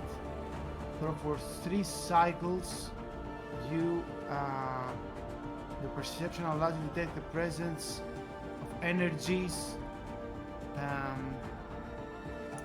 Okay, you have the same effect from Sixth Sense, so there's no new information. But this is a level 4 instead of level 2. With level 4, I can combine the effects of Filthy Unseen and Test the Atmosphere that you have, and say that through the portal you can directly pinpoint the location of the magistrate. This can only be the magistrate, the voice and the power. And you can totally see the 2 spirits, the one that's haunting, the one with the 1 leg that's haunting Zoro. There's another up north. What else? Well, this was your full turn. Any free role play before I pass it to the next? Yeah. So with that, I can get emotions and intentions of those nearby too. So I'm just going to be trying to have that in the forefront of my mind. So if he is not possessed by a spirit and gains clarity of mind, I relay that on so we're not attacking him. Yeah, let's see how this goes. And Diego already played, so it is Aurora. So actually, no, it is. Wait, someone hasn't played. When you're sensing people's emotions, you sense pure fear and panic from Diego, and you see tears in his eyes as he tries to stem the blood. Let's go Aurora first, and then someone will conclude the round. No, wait a second. No. Someone has waited and will now play. And let's see how this goes. Boom. Oh, that's a nice roll. 7 low success. Jesus. And he's a contested though. Where the hell have you gone? Oh, is that the manipulation on Halk? They've got him. We're doomed. There it is. No, it's not on Halk. It targets another target. It was successful, but not enough. You hear your voice of your grandmother Aurora as you're about to play your turn, saying, she's somewhere, you cannot see her, but she's somewhere where the portal and the roots are. Off with you, foul devil! Cast back from where you came from. And Zoro, you retain yourself. You feel that hopelessness leaving your body. And Tina, you can see this thing that was haunting Zoro moving much away as it can, going to the black flames. Aurora, what are you doing? So, Halk's not possessed anymore, is that what you just said? Like, he's fine? Yeah, Zoro, give me a reaction of gaining back control of your character. This is what you see in game. I snap back in and I'm like, what's happening? Why am I... What? Who did that to Chair? What? Well, you get the idea. I think you can safely Okay. assume he's back. You see the blood, need to roll sees this- the blood on his the- hands and realizes. No, I wanted to Roll check for because deception. I was either gonna like wrap him up in like roots to stop him moving, but if he's fine, then I don't need to do that anymore. So I can use the roots to like give cover. So can I like put some round Tina to like stop her getting hurt? You Like- can reactivate it, maybe. You Yeah. have something else. Wait, you have something else. You have something called. It's a level 2. Yeah, Power. like I think it's nature's. the alternative. Oh, not alternative, the main. Nature's Caress. Yeah, so I can like you- shield people. Yeah, roll that and activate it if successful. And you can give cover to multiple targets if you are successful.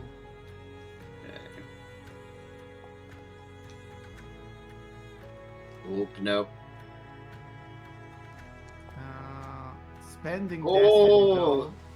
Then one more, and then I'm gonna leave it in case I die and need it. Oh, nice. No, that's a Oh, there's perfect 6. roll. Activated. I've got 0. If I die, it's 7 game level over. success. Activated from chat. The button and okay, yeah. Destiny. And let's see the details. So, one plant. Okay, just for Tina then. But for 3 minutes, she gains cover 25% against material and elemental attacks. Tina, I'm writing to your character sheet against someone attacks you. 25 elemental, 25 material, as you partly covered in protective roots. That would have been handy like 5 turns ago. 2 minutes ago. I mean, Aye. yeah, I mean, you're the one who like hit her, so because you had to have over 100 points. Okay, so... let's continue this in game as I am ending the action scene because the major threats right now are not threatening. Doesn't end the scene, just ends the action scene, and we get back to free roleplay. What are you doing, each of you? I am going to actually activate meta power, and I'm going to push with telekinetic force against the blood flow. So as well as stemming the blood by tying on, I'm going to actually use telekinetic force to stop the blood from flowing from her wounds. I'm going to jam it back in her with telekinetic force. Not jam it back in, I'm not literally going to put the blood back in her, but I'm going to try and stop it coming out more Let's using... start off for now. You've stopped the bleeding for some time, you know. Okay. I will roll it actually for 1d10 cycles. Roll 1d10, maybe explosive die. For 2 cycles, 2 full minutes. Attempting in the kinetic force, it's actually a strong push that can pull, lift, and toss targets. Doing delicate clinical surgery might turn very, very wrong. You can try it, but I would say it requires at least 5 levels of success to have something good. And with 5 levels of failure, you can kill her. Yeah, no, so I don't have any destiny to re-roll anything, so I'm not going to be doing that. Okay, I'm just giving you the option. Yeah, no, I'll not be doing that then. Oh, I'll will continue to try to do as much physical first aid as I can to Tina.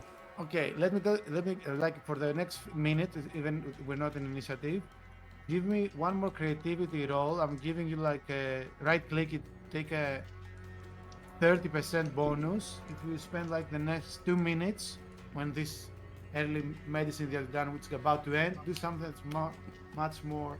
Did you say a 30, a 30 concrete, bonus? better. Yeah. Come on. Jeez. Even with all it, it's not gonna. Maybe you give her like one more round or something. On the meantime, as Diego is fully focusing, he seems, maybe the witch is helping too, Cynthia. The two of them will definitely keep alive for the next minutes at least. Your friend Tina, you see the ghosts of the Ariven, the 6 now tutors going around the corners and looking at you afraid. You have killed one of their own. The portal is fully covered by entangles, roots that Aurora apparently controls. Zoro is, give me. No, I'm not gonna torture you with rolls. She's obviously in distress. Actually, give me a consciousness roll. Yes, I'm gonna torture you a little bit more. It's a simple failure. You're just full of guilt for having hurt one of your newfound friends. I'm gonna give you more conditions, just sadness. And you're also still, no, you're not anymore immobilized. At least you can move. Wow. What else? It's up to you, actually. Cynthia is breathing hard. Maybe Cynthia says, I recommend that we leave this place soon enough. Turn safety to the library. The thing is, we could return back to Shavo and the crew because we found out the location of the magistrate and what he's done and what happened to the Seven. Like, we don't have to go in and fight him. That wasn't part of the mission, really, was it? It was just to find out what was going on. So we could just get Tina out here and survive and go back, I think.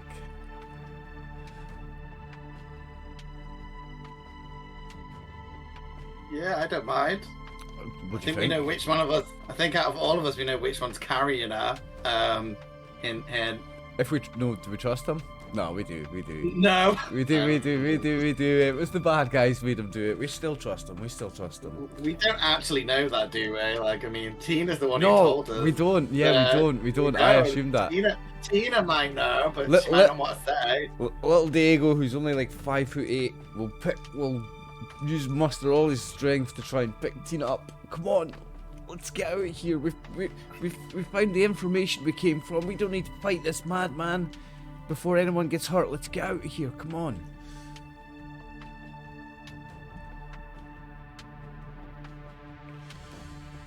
I mean, How about I'd the be rest? willing to leave.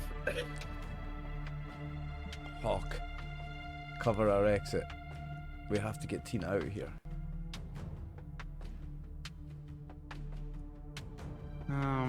We need out of here for real medical attention, real medical help. She's gonna die.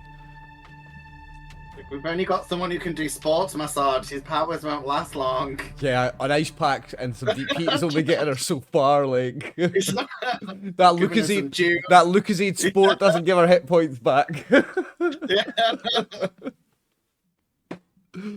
That's Gatorade With the for our guy American roots. friends. with the guy in the library, could we ask him? He's like pretty knowledgeable. They've got all the books in the world, right? They might Yeah. have a book about Yeah, we've got the repairing. Library of Alexandria. Bro. We might have some medical knowledge that we Might can. have Oh, one one more book about thing that I wanted to throat.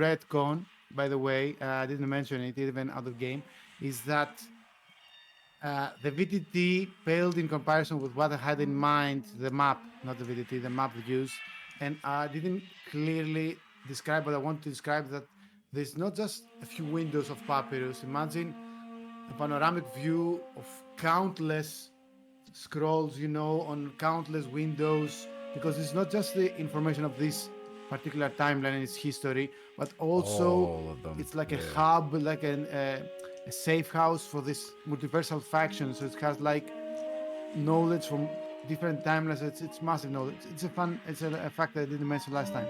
But what does happen is, as you're contemplating your decisions, and Tina has like moments and minutes to live or more, the roots break, and a voice is coming from this void. The portal is once again visible, and Thunderous voice says, I can save her. Why should you return the care of the conductors? Why do you think they are your allies? Oh yeah. You came seeking wisdom and knowledge, and here you can find it. I'll call back to the voice. We saw what you did to the last 7 that were entrusted to your care. No, thank you. I mean, They I'm were gonna not like gonna go- you. I'm gonna tell him to do it. I said, if you heal her, then we'll come and chat with you. It's like, show us how powerful you are. Can I manipulate him by like telling Sure. him like, "Sure, go ahead." okay, Go on. let's see. Roll for bullshit. I know, and now my little box has got too small. Hold on. Okay, here we go. Right.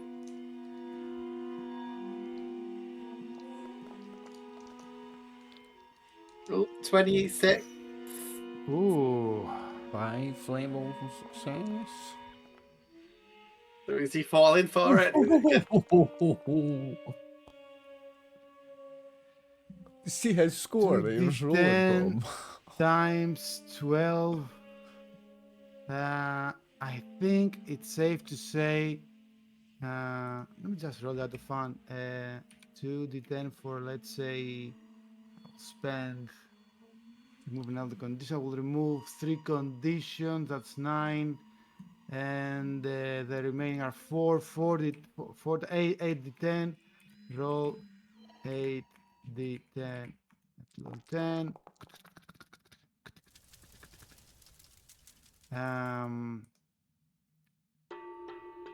So I rolled it as tiramisu. Yeah, it's okay. I rolled it. So 46 and 48, that's a 93 life back you gain. And the good news is that you remove altogether the bleeding condition, the broken bone, and the muscle injury. You're still pretty much bruised, but the rest, the other conditions have that you're still in pain and bruised, but the bone reconnects itself, muscle tissue regenerates.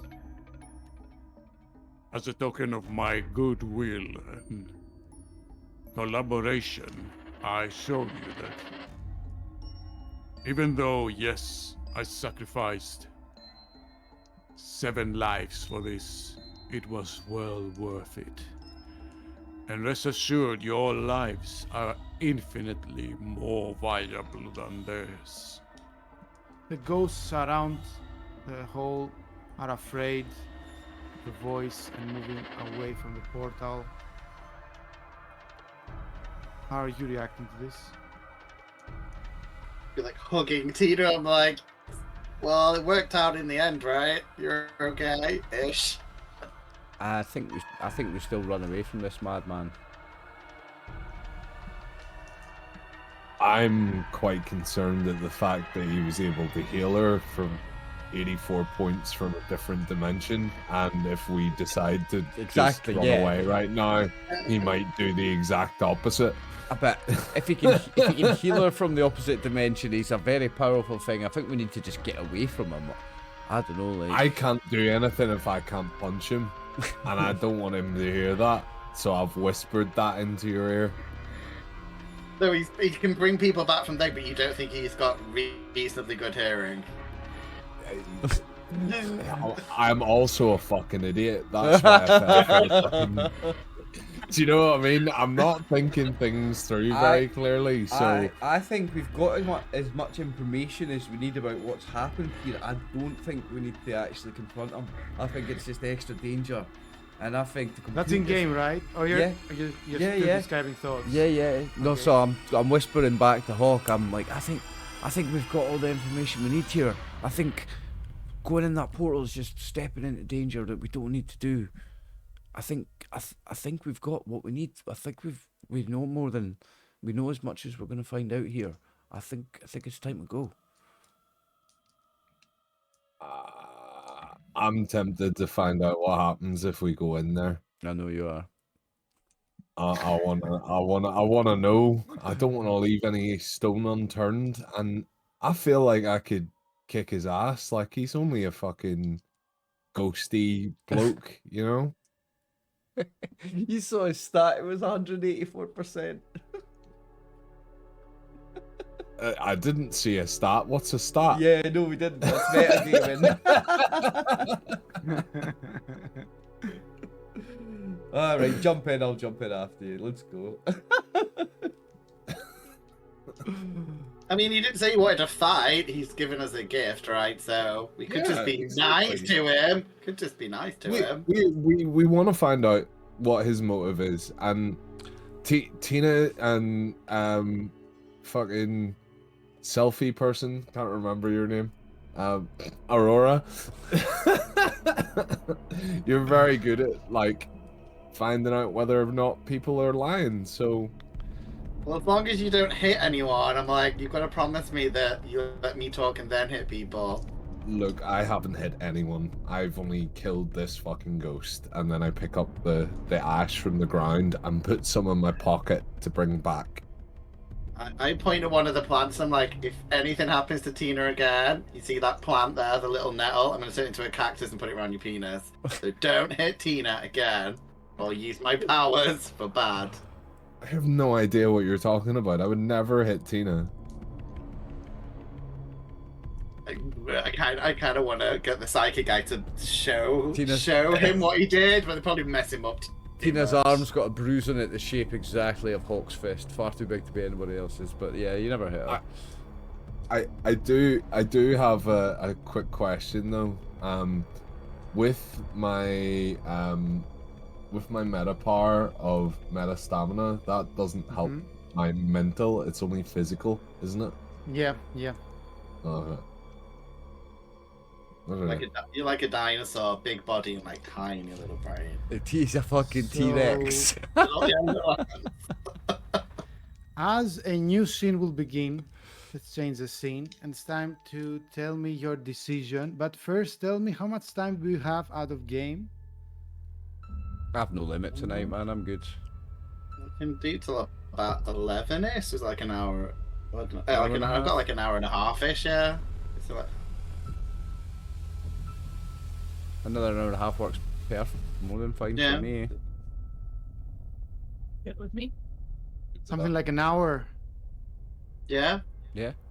Okay, I think we can have a second break after this scene, and your decision is you've changed your mind that you're leaning towards entering the portal after all.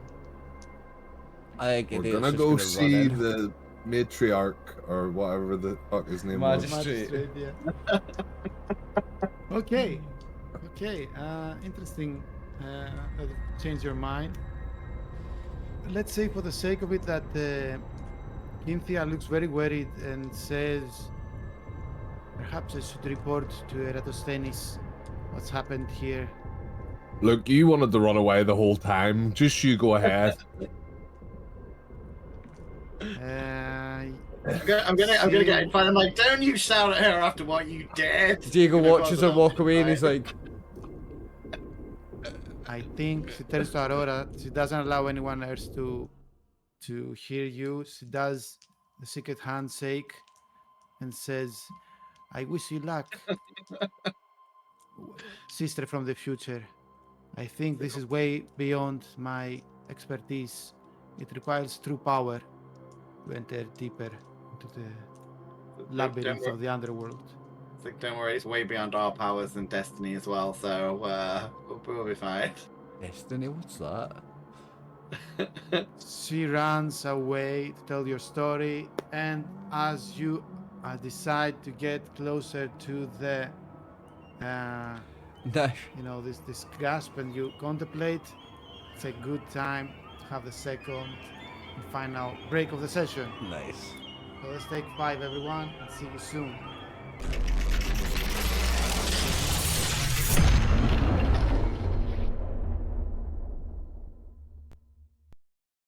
Greetings, Metanthropes, and welcome.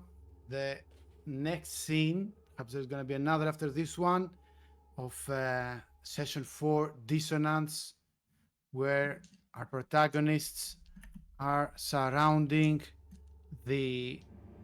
basically a hole in the ground which has a portal opened, and they contemplate up until they find the courage, after listening to the voice of the magistrate saying, It requires a leap of faith. and you leap, eventually probably holding hands, into the gate. And once you come on the other side, there's more silence. The air is much, much colder. You all shiver. It's quite cold. It's very, very cold, actually. Sorry. The area is surrounded by much more dark flames, black flames, and you feel heavier and therefore slower. And the environment has vastly changed. Where you were outside, in an outside lecture area on the a top balcony of the Library of Alexandria in the Royal District of Alexandria. Now there's only rocks, dead trees, and sand. So the environment is quite different, as you can see. Let's say those 8 pillars remain, but the rest is just streets, and as you have gone, who knows how many decades or maybe centuries into the past, where the Library of Alexandria has not yet been built. Just the four of you and black flames everywhere. How do you initially react to this? I'm nervous. Now remember, don't touch the black flame. And there's I get, many, as you can I get see a around. mirror. I get a mirror out as he says that, so he can watch himself, tell him the answer, and ask Tina if she can taste anything again. Tina, is the activation still on, and you can taste the black flames even behind cover and everything, and the massive energy source that's coming from the north makes a few steps ahead.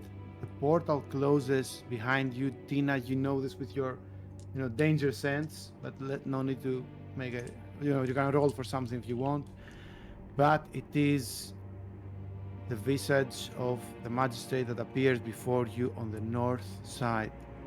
The token I'm using is the same one for Savo, but they're quite different. This one, I imagine him, a quick reference, as Count Dooku from Star Wars, like Christopher Lee, wearing black, but instead of the cape, he's wearing a traditional Orthodox priest type of garb, like a black thing with a circle that's running down like a priest, black, no cross, no nothing, no staffs. He's holding a lamp, an ancient lamp that has a normal flame on, illuminating the area. And at the end of his robe, instead of seeing his legs, at the end, the bottom, there are black flames that levitate him off the ground. Tina, you're the only one who can barely estimate many psychic and other energies surrounding him constantly. And Aurora, I think, yes, you still have over your pheromones. You can sense it is definitely a Metanthrope. And how do you react?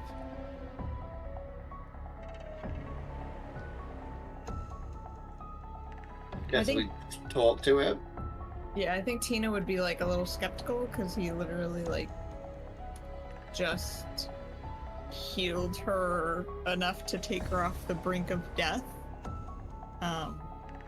But also in the back of her mind, she's kind of power hungry and she doesn't know, we barely met the other people, who told us a purpose, so how do we know that that's the truth kind of thing. So a little bit of skepticism going in, but also, I guess, an openness. I want everyone to make an awareness roll, as I will gradually give you some clues when determining this person as it talks and moves around. Tiramisu, although in pain, can read people quite well. Diego, not so much. Neither Aurora. Halk, not. Only This is Tina. my destiny. So Tina, you're the only one who can read him, so if I give any clues, it's just for you. He begins and says, Death works well in this place with the vortexes. A small sacrifice of 7 souls was enough to get us centuries instead of decades into the past. There is a battlefield up ahead. There, thousands died. The vortex will be much more powerful, enabling us to travel thousands, if not myriads, thousands of years, if not myriads, into the past. And the further deeper we go, the more answers we shall find. Follow me. he begins levitating his way out of there through the black flames. Kind of fast, also, unnaturally fast. Just levitates there. You can see the candle wherever he goes, the lamp rather. Very anachronistic looks and equipment. How the four of you are reacting to this thing?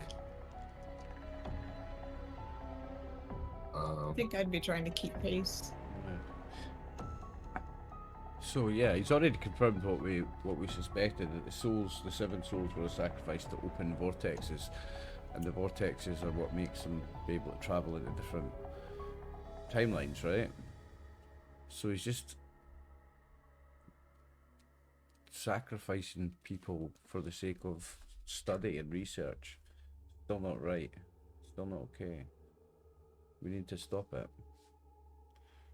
But if the people are gonna die in that war anyway, like he's not causing them to go to war. I know, but he's still profiting from people's death, though.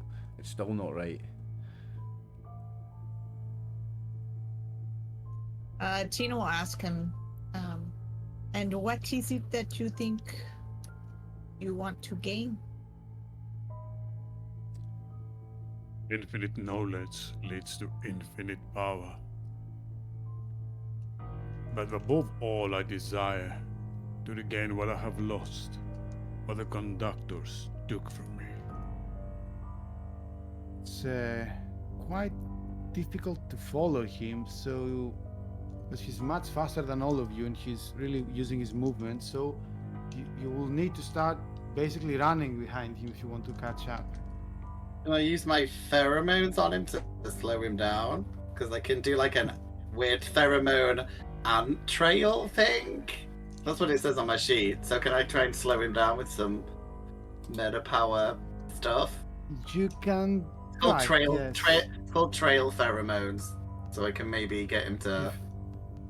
I think. Before he leaves out of range, you can try to make that roll of trail pheromones. Okay. It's a manipulation roll. Okay. And well, actually, activate trail pheromones. Just roll the meta power. Click on the icon. Okay. Let me see. It's a VS roll. So So yeah. Nice roll. 6 levels. Let me. Then- Seen. Make a willpower roll, and the magic says 9 levels of success are more than your 6th level of success.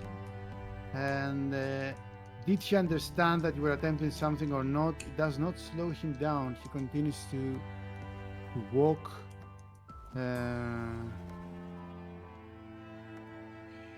And maybe you'll be able to see the candle and hear his voice. Are you all running after him? But You Tina run on to- my back. With Tina Eh? on your back. Sorry? It's giving Tina Tina a on my big back back. with her bandages.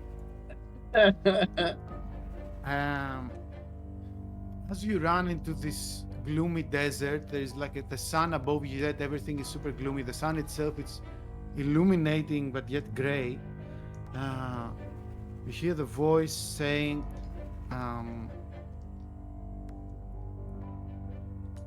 Whereas the conductors have lied to you, I will only tell you the truth. it doesn't proceed to say anything more. As I'm changing the scene to this new scene, tell me if you ask anything. What did the conductors take from you? As your, montage of, a few, maybe an hour of running through the desert, climbing rocks and passing black flames, because he's going to a straight line through the black flames, whereas you have to navigate around them. And sometimes you just hear the voice echoing, the thunderous voice, just can't see at all. Other times you can see right at the corner of your eye the candle living, so you know where to go. They have taken my memories. They tried to isolate me here, give me a petty task, and conceal the truth of my identity from my own self. But I discovered it, and I know this is a prison, and a prison that I must escape. But I'm gonna ask him, why did he kill all those people then? I'm like, that bit's not really adding up. Why did he kill the people that he was looking after? A necessary sacrifice, young Wicca. Yeah, I'm a bit like, I mean, red flag for me. That's all I'm saying. First It's a red flag. It's a beige flag, I think. Like, I mean, you healed my friend, but you did kill a load of people. Plus, you dressed like a vampire. A little bit. You know. Wee bit edgelord. Activating a new scene as you're not sure how much time has passed. It's many hours that you're going through what he said. The ancient land of Alkebulan, better known in your own timeline as Africa. As you further descend into the deserts, you start to hear around you the echo of swords clinging upon, smashing upon shields. Echoes, and you see Ariven fighting endlessly in the surrounding area. You're in an ancient battlefield. Did you see the new scene? Do you see it? Mm-hmm. I imagine there are countless of black flames around, as nobody truly remembers how this place actually looked like, and who are these who died. And there, another portal is being opened. The magistrate seems to rush. So if you always need to move as fast as you can to catch up with him and maybe ask him questions. By the time you arrive at this ancient battlefield, the portal opens, and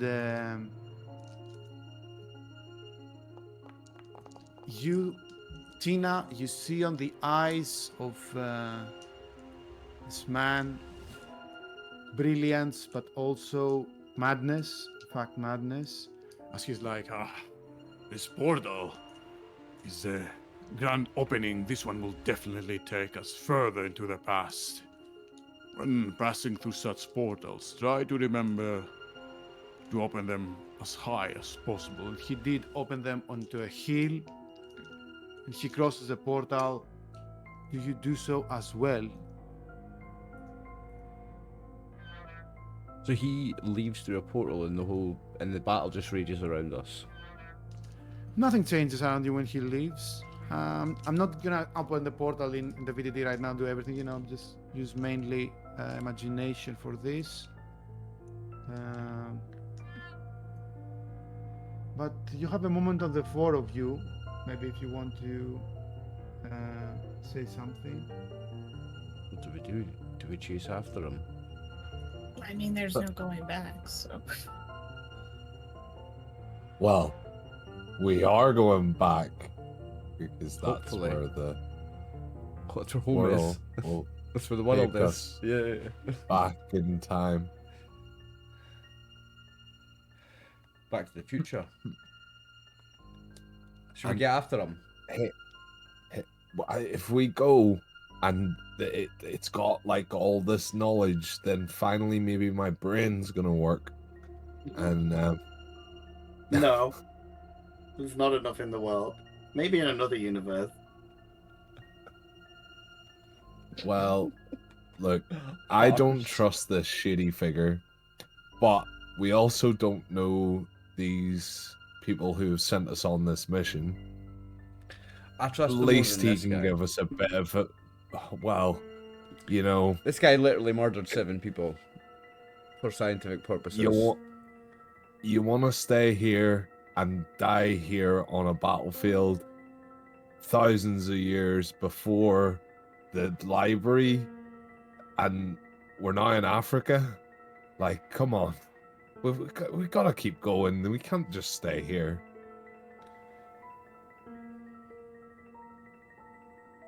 I don't want to die here. I don't want to be stuck here in a place enough time before I think, football. I think after Tina nearly dying, I'm going to let her have the final word, because of the whole. Yeah, if Tina wants to go home, I'm going home. Yeah, Exactly. and Yeah, Tina- yeah. Wow.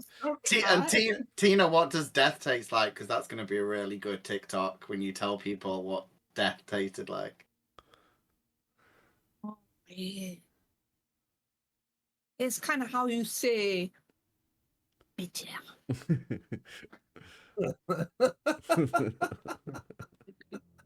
Tastes like being like compressed with a large hand, something like that. Mm. Yes. The magistrate is going very far away at the edge of the portal. You need to rush once again. You need to catch up. Okay. I look to Crossing Hawk this as Hawk portal running. Hawk's changes further the environment. Let's say, assume that you all cross it, and things change once again. The place is covered in black flames. I'm not gonna create the whole map and lag everyone with black flames, but imagine that there are few paths that you can follow. The rest is covered in black flames and ash covering everything, and the place indeed terraforms. You fall into some trees. Let's say free roll Aurora helps you because you've gone so past and so much in the past that the ground itself, everything has changed. You continue your descent. You have another chance to ask the voice around. Wherever you ask, the voice answers, even if you can barely see it. And the wind travels its voice back. But the problem is, in this new environment that you are, cold has become actually kind of unbearing. All of you receive 35 damage, elemental damage. None of you has resistance, and you start sneezing and wait, minus 35. Basically, you become kind of sick from the cold. Boom. Did you remove it? No, just Tina. It didn't work. Just me. It's okay. Boom. Diseased. It's a nasty condition that basically puts a penalty on all of your attempts.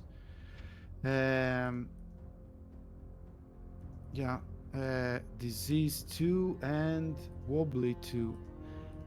You the problem with weight that you feel heavier is solved through the magistrate's attempts. The meta powers has a power control density, and you're not heavier, but you're wobblier.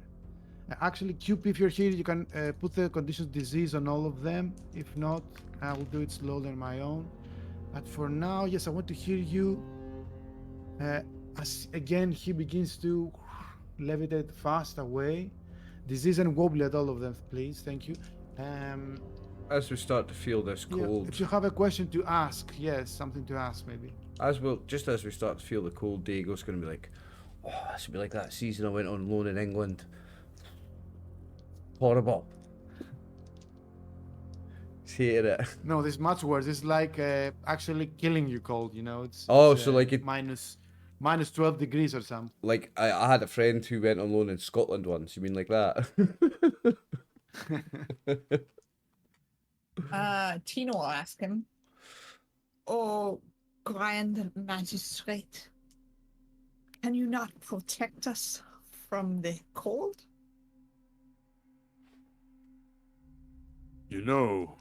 Clairvoyant, it is within your powers as a Metanthrope to protect yourself. Should you reach close enough to death, I will keep you alive, but not warm.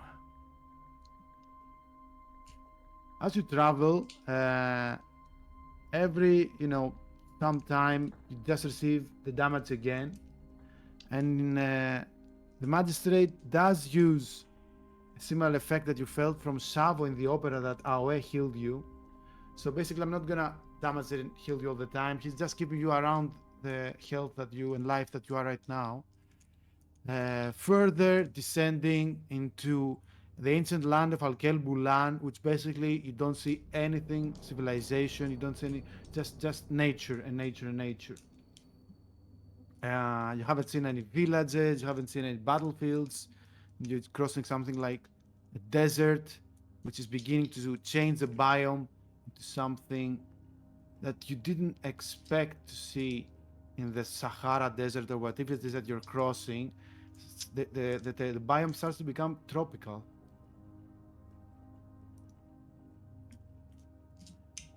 Thoughts, reactions, questions, or I move on? Much happier with the weather. Can I use The weather is still shitty. Sorry, the Oh. weather is unaffected. It's like a cold of the dead weather. It's not actually weather. Sorry, yeah. Can I use my meta stamina to build up my resistance to the cold? It doesn't give you any resistance to cold. You're immune to fatigue.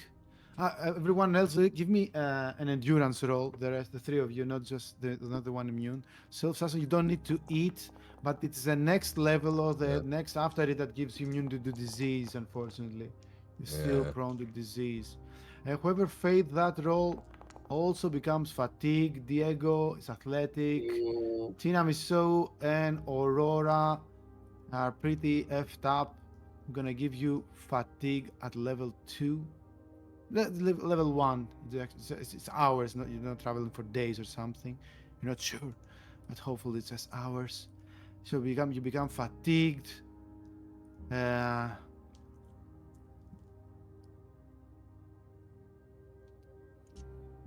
Do you know your importance? Says the echoing voice from somewhere in the desert. Can't really see him. He's up ahead.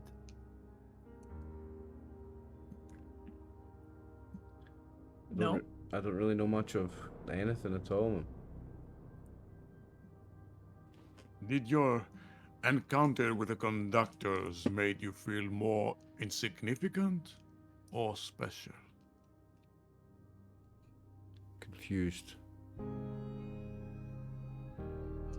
Insignificant.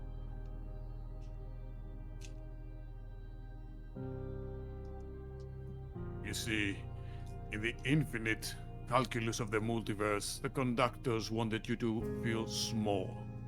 But in truth, they have concealed part of your identity as much as they've concealed part of mine. You are the protagonists of this story. You bend destiny to your will. You have felt it, clairvoyant. You were destined to die, but your will brought you back. You will soon become instruments of cosmic change, and the conductors fear that.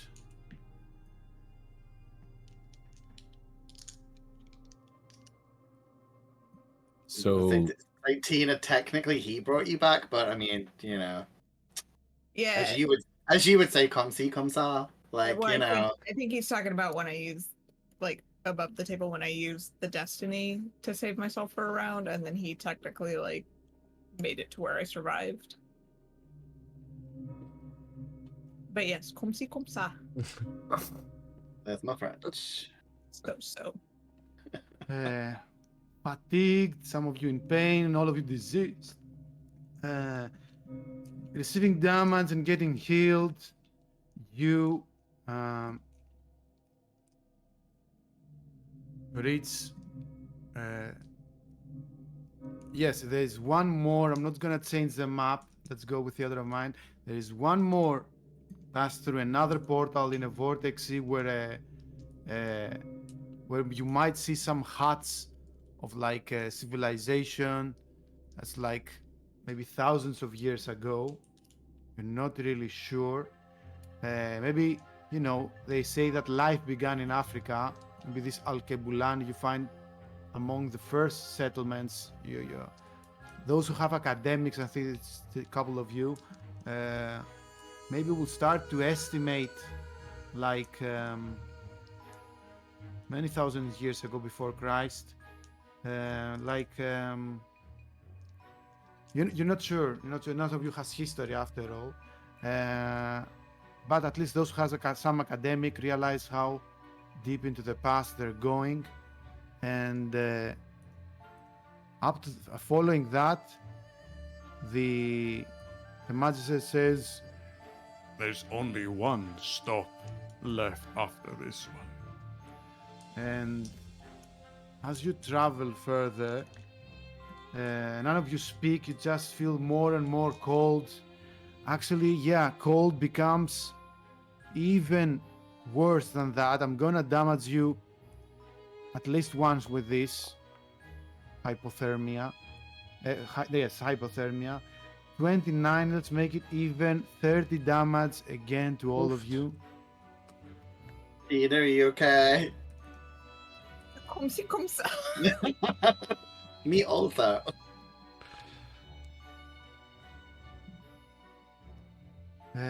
Comme si, comme ça, Tina, indeed.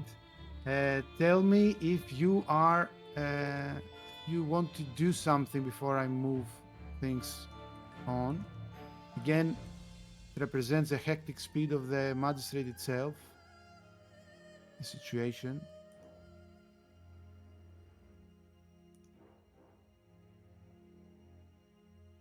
You hold your thoughts on for your own, as I see. Activate. So at some point, for activate the next scene, all of you hear and feel a massive presence through the black flames, like a form, gargantuan form, much larger than the grown form of Halk. It's covered in black flames, passing through mountains as it is one of them. And you hear endless amount of screams, and you see it covered in swords and arrows and hatchets and cut off hands. Pass through you in the distance. Do you react to this encounter at all before we descend further? I mean, what size did you say this big black force was? Is it like a Make monster? a perception. Make a perception. Okay. And maybe or awareness, all of you, if you want. If you you feel like rolling some die. why not? Perception's better. Oh my days, I rolled 96.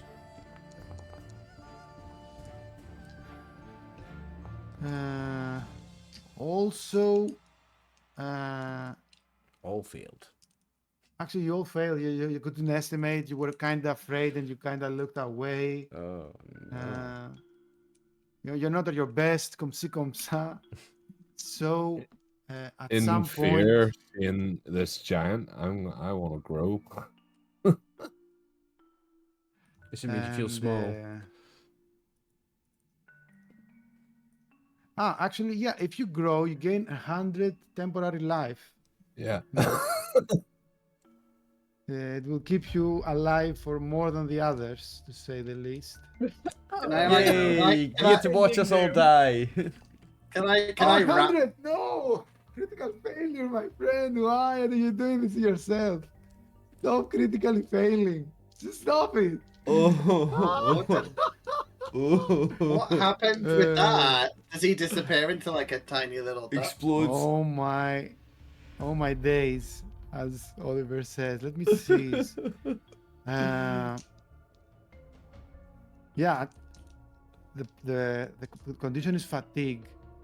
You have immunity to fatigue. Let me double check meta stamina. Up to your level of meta constitution. So you're not immune to fatigue 5. So I'm gonna give you the condition fatigue 5, and basically make an endurance roll for starters. And Endurance.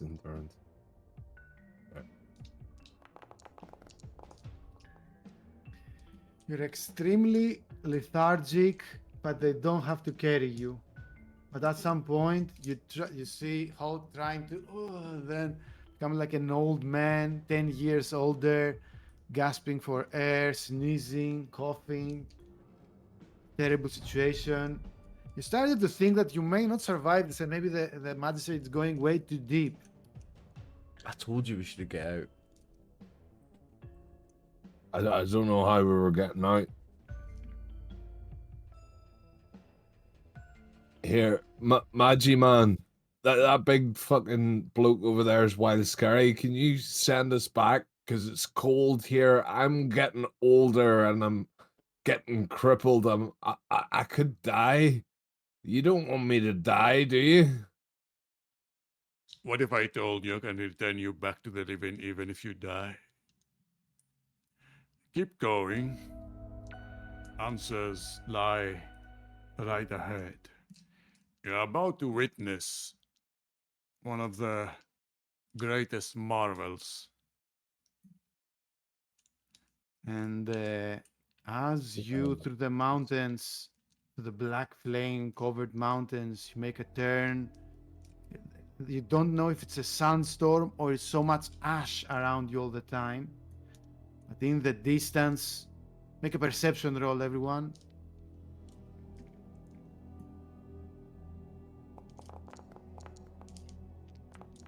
Let's see who has the eyes of a fox. Halk can see, Jesus, yes. 93. Aurora, not so much. Diego, not at all. It is our friend is almost ready to pass out, refusing to receive aid from no one. You get first, and to the mountains. You see, everyone sees. It's like the Earth itself is creating a spiral. None of you is a mathematician and academics, right? No. So you just see a spiral. The spiral is water, and the rest, whatever is inside, it's a tropical area. And on the middle lies a city that's covered, the entire city in black flames. None of you can see anything except Zoro, Mr. Zoro, which you can see above the city. There are gargantuan circles, which are, maybe like a kilometer big rings, 3 rings in different positions, constantly rotating above the city around itself, creating, this kind of effect where you might have seen it, in sci-fi stuff. Off the top of my head, Contact, the movie Contact, where they have this thing that creates these 3 rings rotating around itself. The rest of you don't see it, you just see swirling black flames. It's only Zoro that can see it. And the magistrate says, 1 million population. You would never find such great numbers in the ancient world ever before, nowhere else. And it's the last stop until we reach the end of our destination, which you should be able to guess what it is by now. Are we going to the beginning of the universe, Mr. Magi Man?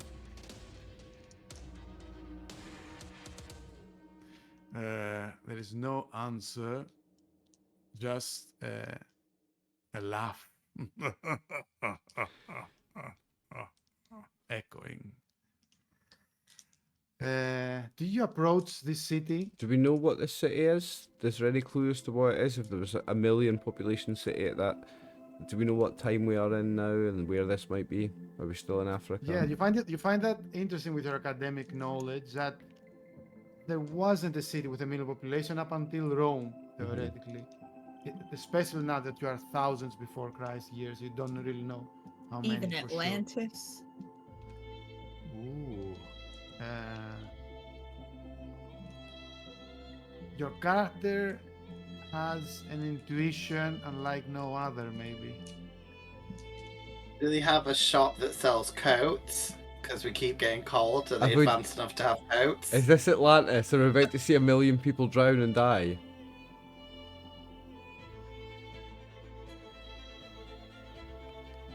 As you eventually you're out of options, as maybe Zoro begin to realize that there's no going back, maybe. That's the vibe that this magic mind gave you.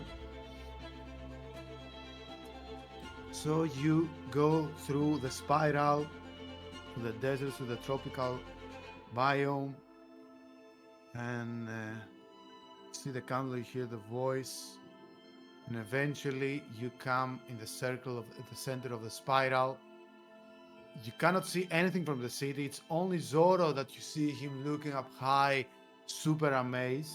The rest of you just see an entire city. You don't know its shape, you don't know its architecture, but you know that somehow you know it's a city, entirely covered in flames. No one really remembers what it is.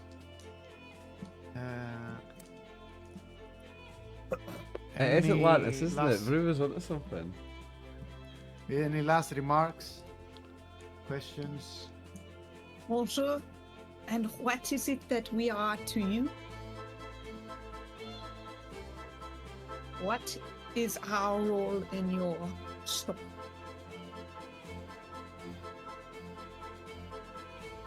I believe you are my ticket out of here.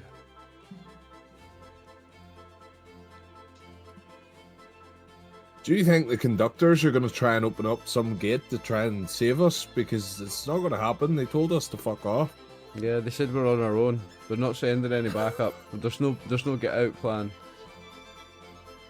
And what was He stops, and what was your mission's objective? turns around, and sees you.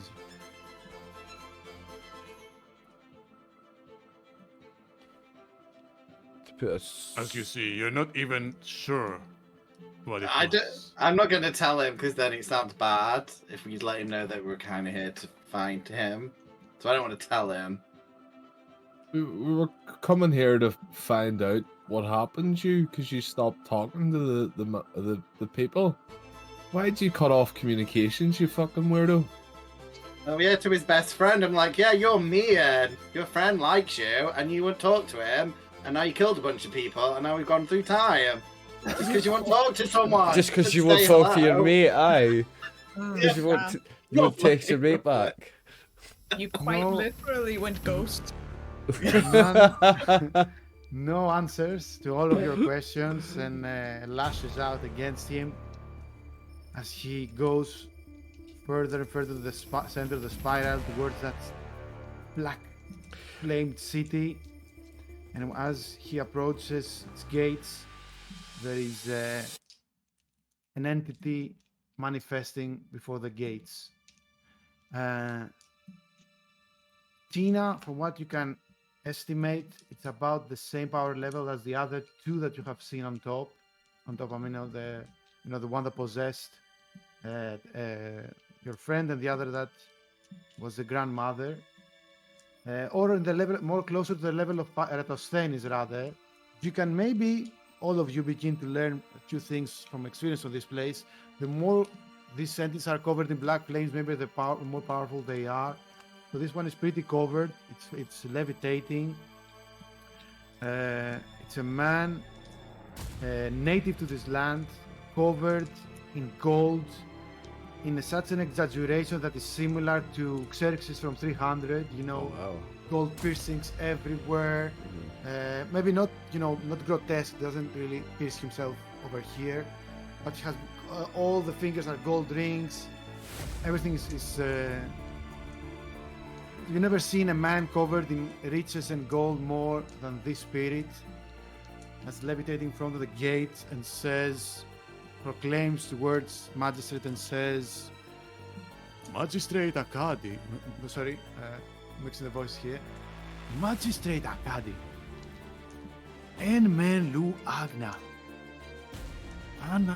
Sumerian King Algana,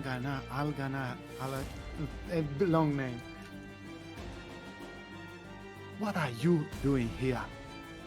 You know that your faction's jurisdiction of the library does not reach this place. What is it that you seek? Gold. Just gold. Please.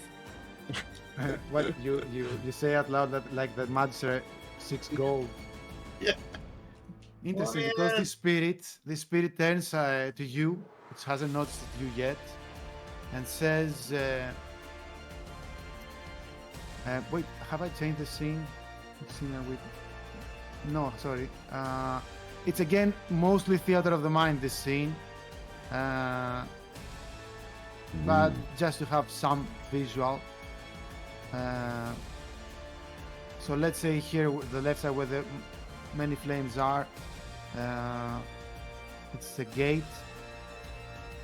When you say, Aurora says that the spirit, that the entity that lies levitating, turns to you and says, I was Mansa Munsa, the richest man who ever existed in history.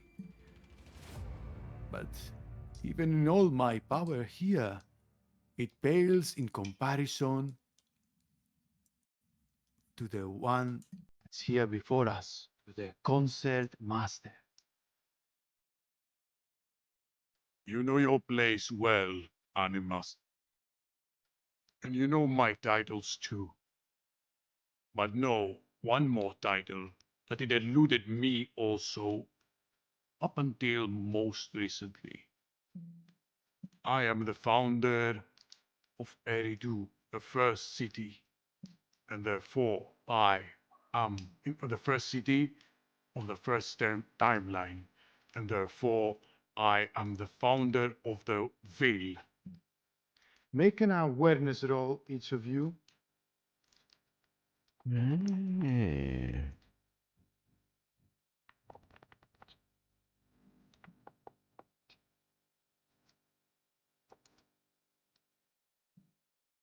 Oh, it's a failure because of my penalties. Shit.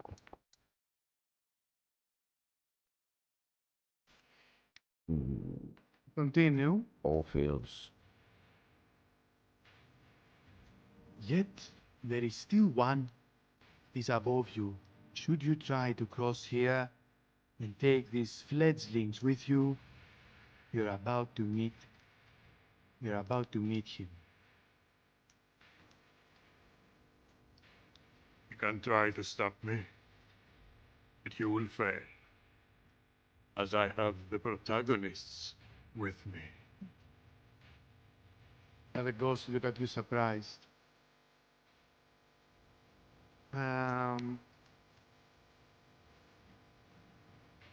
Yet my faction would not allow you to enter our city, even if you claim who you are. I do not wish to claim it. I only wish to open the gate on the vortex the moment it's of your destruction. And then, for some reason, it's like an earthquake happens, and like a massive earthquake. And the tides begin to rise around the spiral, and all cascading down towards its center. This takes a few minutes, obviously, not so much, but it happens really fast, out of nowhere, basically creating tsunamis towards all direction, towards that city. Like a nova, reverse nova tsunami, going from all directions towards the center of the city. How do you react to this happening? I'm gonna tell Tina that she's right and just be like, cool. Even though we're gonna die, it's nice that you were right. I want to use meta power here, and I'm going to put up a telekinetic force and try and make a force field, a barrier in front of us in case the tsunami comes this way. I'm going to make a bubble of telekinetic energy. It will be very difficult with the level of your meta power, and you reckon these massive waves that are about to engulf this ancient city, you're not going to be able to stop them. Just to be honest here, you're not at that power level yet. Okay. Maybe if they're about to hit you, it's like trying as a child to kick a wave on the beach, it won't stop the wave. It just splash. Is this magistrate's body like tangible, or is it like? It is. He has some sort of transparency, much like other spirits. But he's black flame too, right? Yeah. Never mind. You were about to do something funny there. Any other reactions? Aurora, or maybe Halk?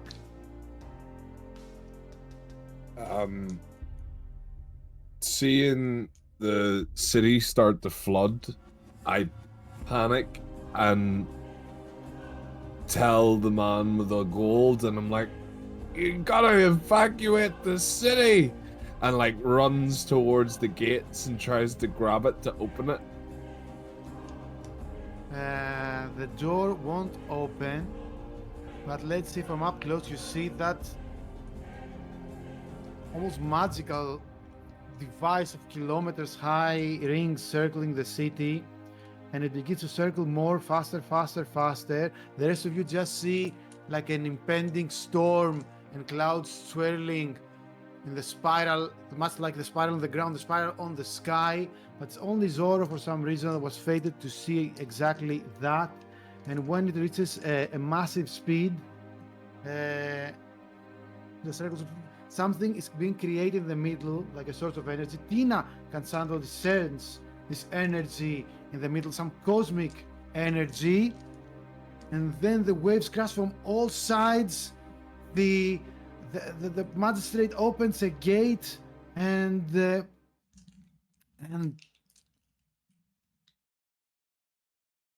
suddenly you feel extreme cold, much like some of you might die. Not gonna lie. You receive, oh shit, many of you will die. 94, I'll be dead. Shit. Yeah, Okay, I'm let's see dead. who leaves for starters. I'm dead. Halk If I'm dead, I know leaves with Tina's 5 dead. life.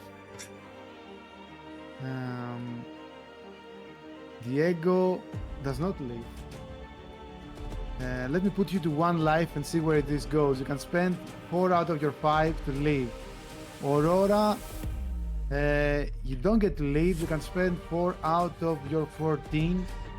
And Tina, obviously, you know you're not gonna leave. You can spend 4 out of your 6. Who wants to die? Let's start from that. No, I'm gonna spend my poor destiny and I'll live. Most wise. Jesus. Wait, just you?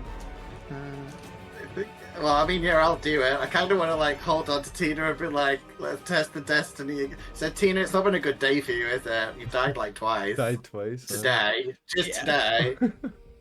Oh.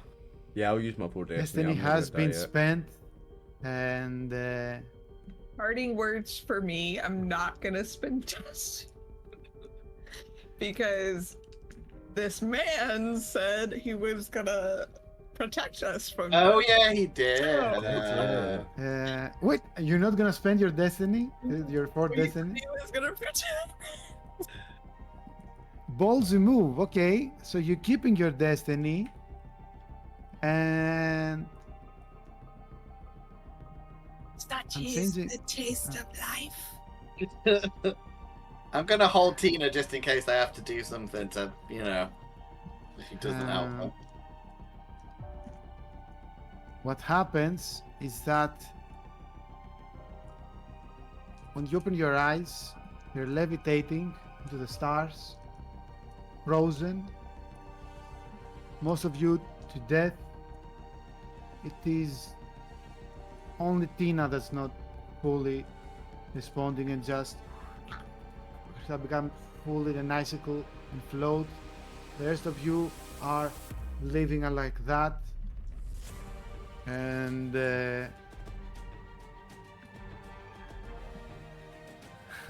Tina, you made a bargain. And the bargain that you've won has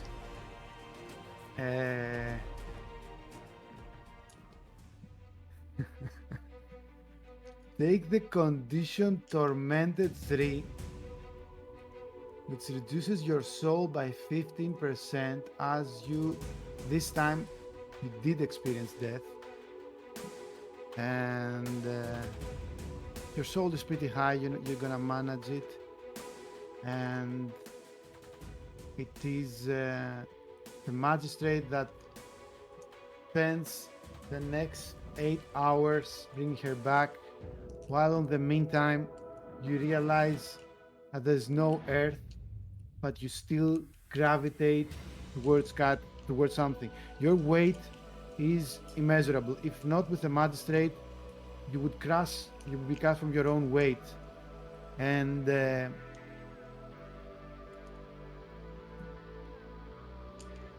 you realize there's no stopping him. He opens another gate to go even further, and you feel like falling into a rabbit hole with no end. Who is gonna follow and who is not gonna follow if you have a chance? Did he take Tina with him? Yes. I'm following. So he's like stole. So he's killed her twice, then stole her He's body. running off with her. Yeah, I'm chasing after You him. see like levitating the frozen icicle next to him, but you see him creating some cosmic energies that prevent, elemental rather, that prevent the soul becoming an Ariven and just keeping it stuck into that. So you will leave, but in 8 hours. I'm chasing after them. The character is dead by all means right now. So you have no memories and so on. It's not bad. It's The bad rest enough. of you, It's bad enough he's killed her. I'm not going to let him do things to her body. The creepy bastard. I am rescuing that frozen corpse. And he is just as creepy as his friend who sent her, because he That's- said, I remember, my friend is not as creepy as me, and he is way He's really creepy. creepier. That's my dead frozen friend. I'll be having that back. I'm going to chase him. as you descend another time, you realize that probably this one will take you, if the last one was million of years in the past and Earth is no more, it's only safe to assume that the next one is gonna be billions of years, probably the beginning of time. You don't need to be a scientist that you know that the conditions there will not be hospitable to your body, and probably if you do it you will die at least once more. Who can make such a leap? Tina, the good news is that you're already dead, so you don't need to, because you're not even worried about anything. Well, before I do it, can I try and get some life back by using self-sustenance? It doesn't heal you, I think, does it? It just makes me full. It makes you Makes me full. Yeah, it's not gonna help you right now, unfortunately. Hold up, did my You're death super count? lethargic. Is my death what counted to open that portal again? Not sure what's going on, but to end the day's session, you realize that you're falling into a bottomless pit that's going to take you to the beginning of time. While you look down, when you look up, you see. Make me an awareness or a perception roll, probably the last roll of the session. Me? All of you. Oh, everyone. Perception or awareness, whichever you like the most. Probably last roll of the session. Tiramisu is successful with the awareness. Aurora is with a perception roll successful. Nice. Halk, wow, with a these perception roll rolls. successful. Where is Diego's? Oh, I got a everybody 9. successful. Starting with Tina.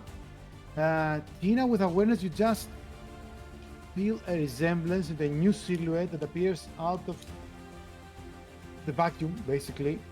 It's covered in its entirety in black flames. Aurora and Halk, you notice that it's very, very small. It's a silhouette because you can't see anything. Everything covered in flames. It's like a coat, probably a man or a masculine figure, maybe a beard with flames, but it is Diego, who's 100% sure that the black flames on the top of its head does not create corona, maybe as others think, but it's a hat that Chavo Chutakian, the conductor, was wearing. He extends a hand towards the three of you that are alive, while on the other side you see a portal that basically Tina and the magistrate are falling, and there you see something that you can only describe as the big crunch. You see like galaxies coming out of a white light.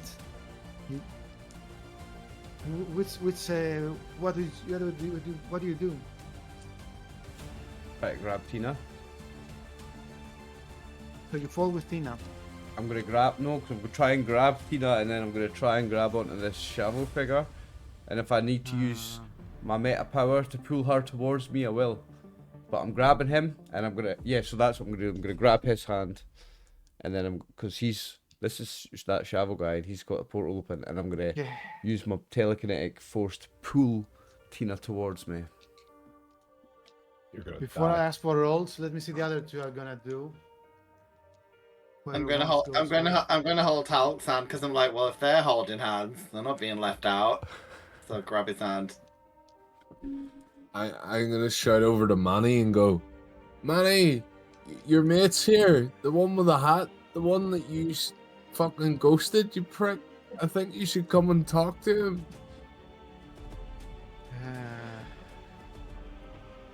What happens when you say that? You all feel class of titans.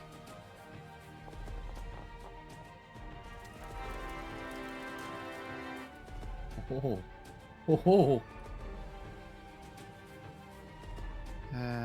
a second there.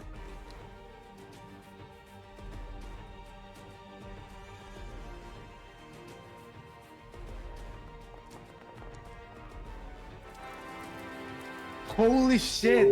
Shovel! Yes, come on, shovel!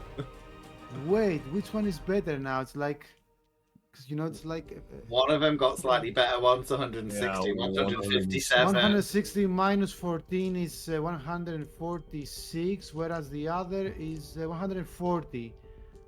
I'm so confused right now. Who won? It's like an epic class of powers. Let me hear from Aurora first. Halk maybe initiated this class or something with what he said. Aurora, what are you doing in this situation? Gonna slap Halk a bit because I'm like, what do we say? You don't talk, and now you've ended the entire cosmos. You prick. To that short fella, to Sabo, you say that, or to magistrate? Oh god, yeah, I guess we have to pick teams. I'm like, oh god, this is complicated. Isn't it's like, Tina, I need to ask Tina, and she's dead. This is the only one who can help me with the question. Okay, then it has to do with Diego. Diego, I need you to activate your, I think it's a telekinetic push to create, a momentum on the other side. Telekinetic force. Yours. The telekinetic push, rather. I've got telekinetic flow, telekinetic force, and telekinetic impact. It's force from the three options that you want to use to create a momentum behind Tina towards your side. I've got one destiny, I am going to use it. One destiny, maybe final roll of the session, you give it your best, and it is enough. So, decisions. Oliver and Diego has chosen to grab the hand and also proxy vote for Tina since she's dead and she's being telekinetic moved. The other two, you're going up or bottom? I'm gonna go to Savo because he's been a little bit more helpful than the Magi man. So fuck him. And Aurora?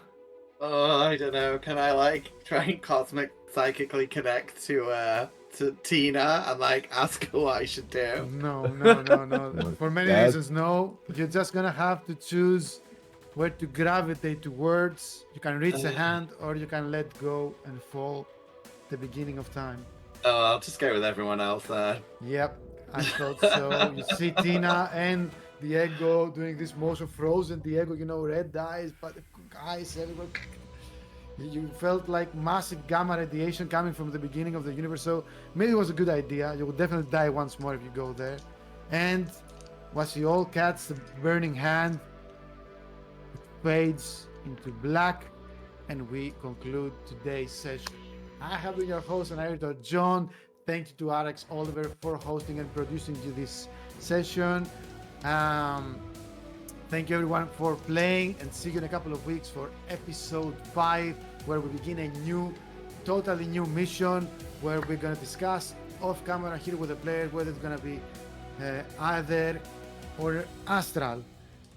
Thanks all for watching. RxOliver signing up to you, but first, stay legit and stay meta. John, thank you. That was an amazing session. Even more wild than the last one. Guys, that was brilliant, eh? Can't wait to get back into this in 2 weeks. I like it too. Can't believe this saved everyone. Yeah, you did it all. Well done, Chris. We'll Hey. we'll talk about what's next in between sessions. I'll sign us off for the video then, guys, before we get into it. So, viewers, thanks very much for watching. We'll be back in 2 weeks with session 5. No. This is Metanthropes Anthologies. Remember, RX5 promo code on the metanthropes.com/store for 5% on everything.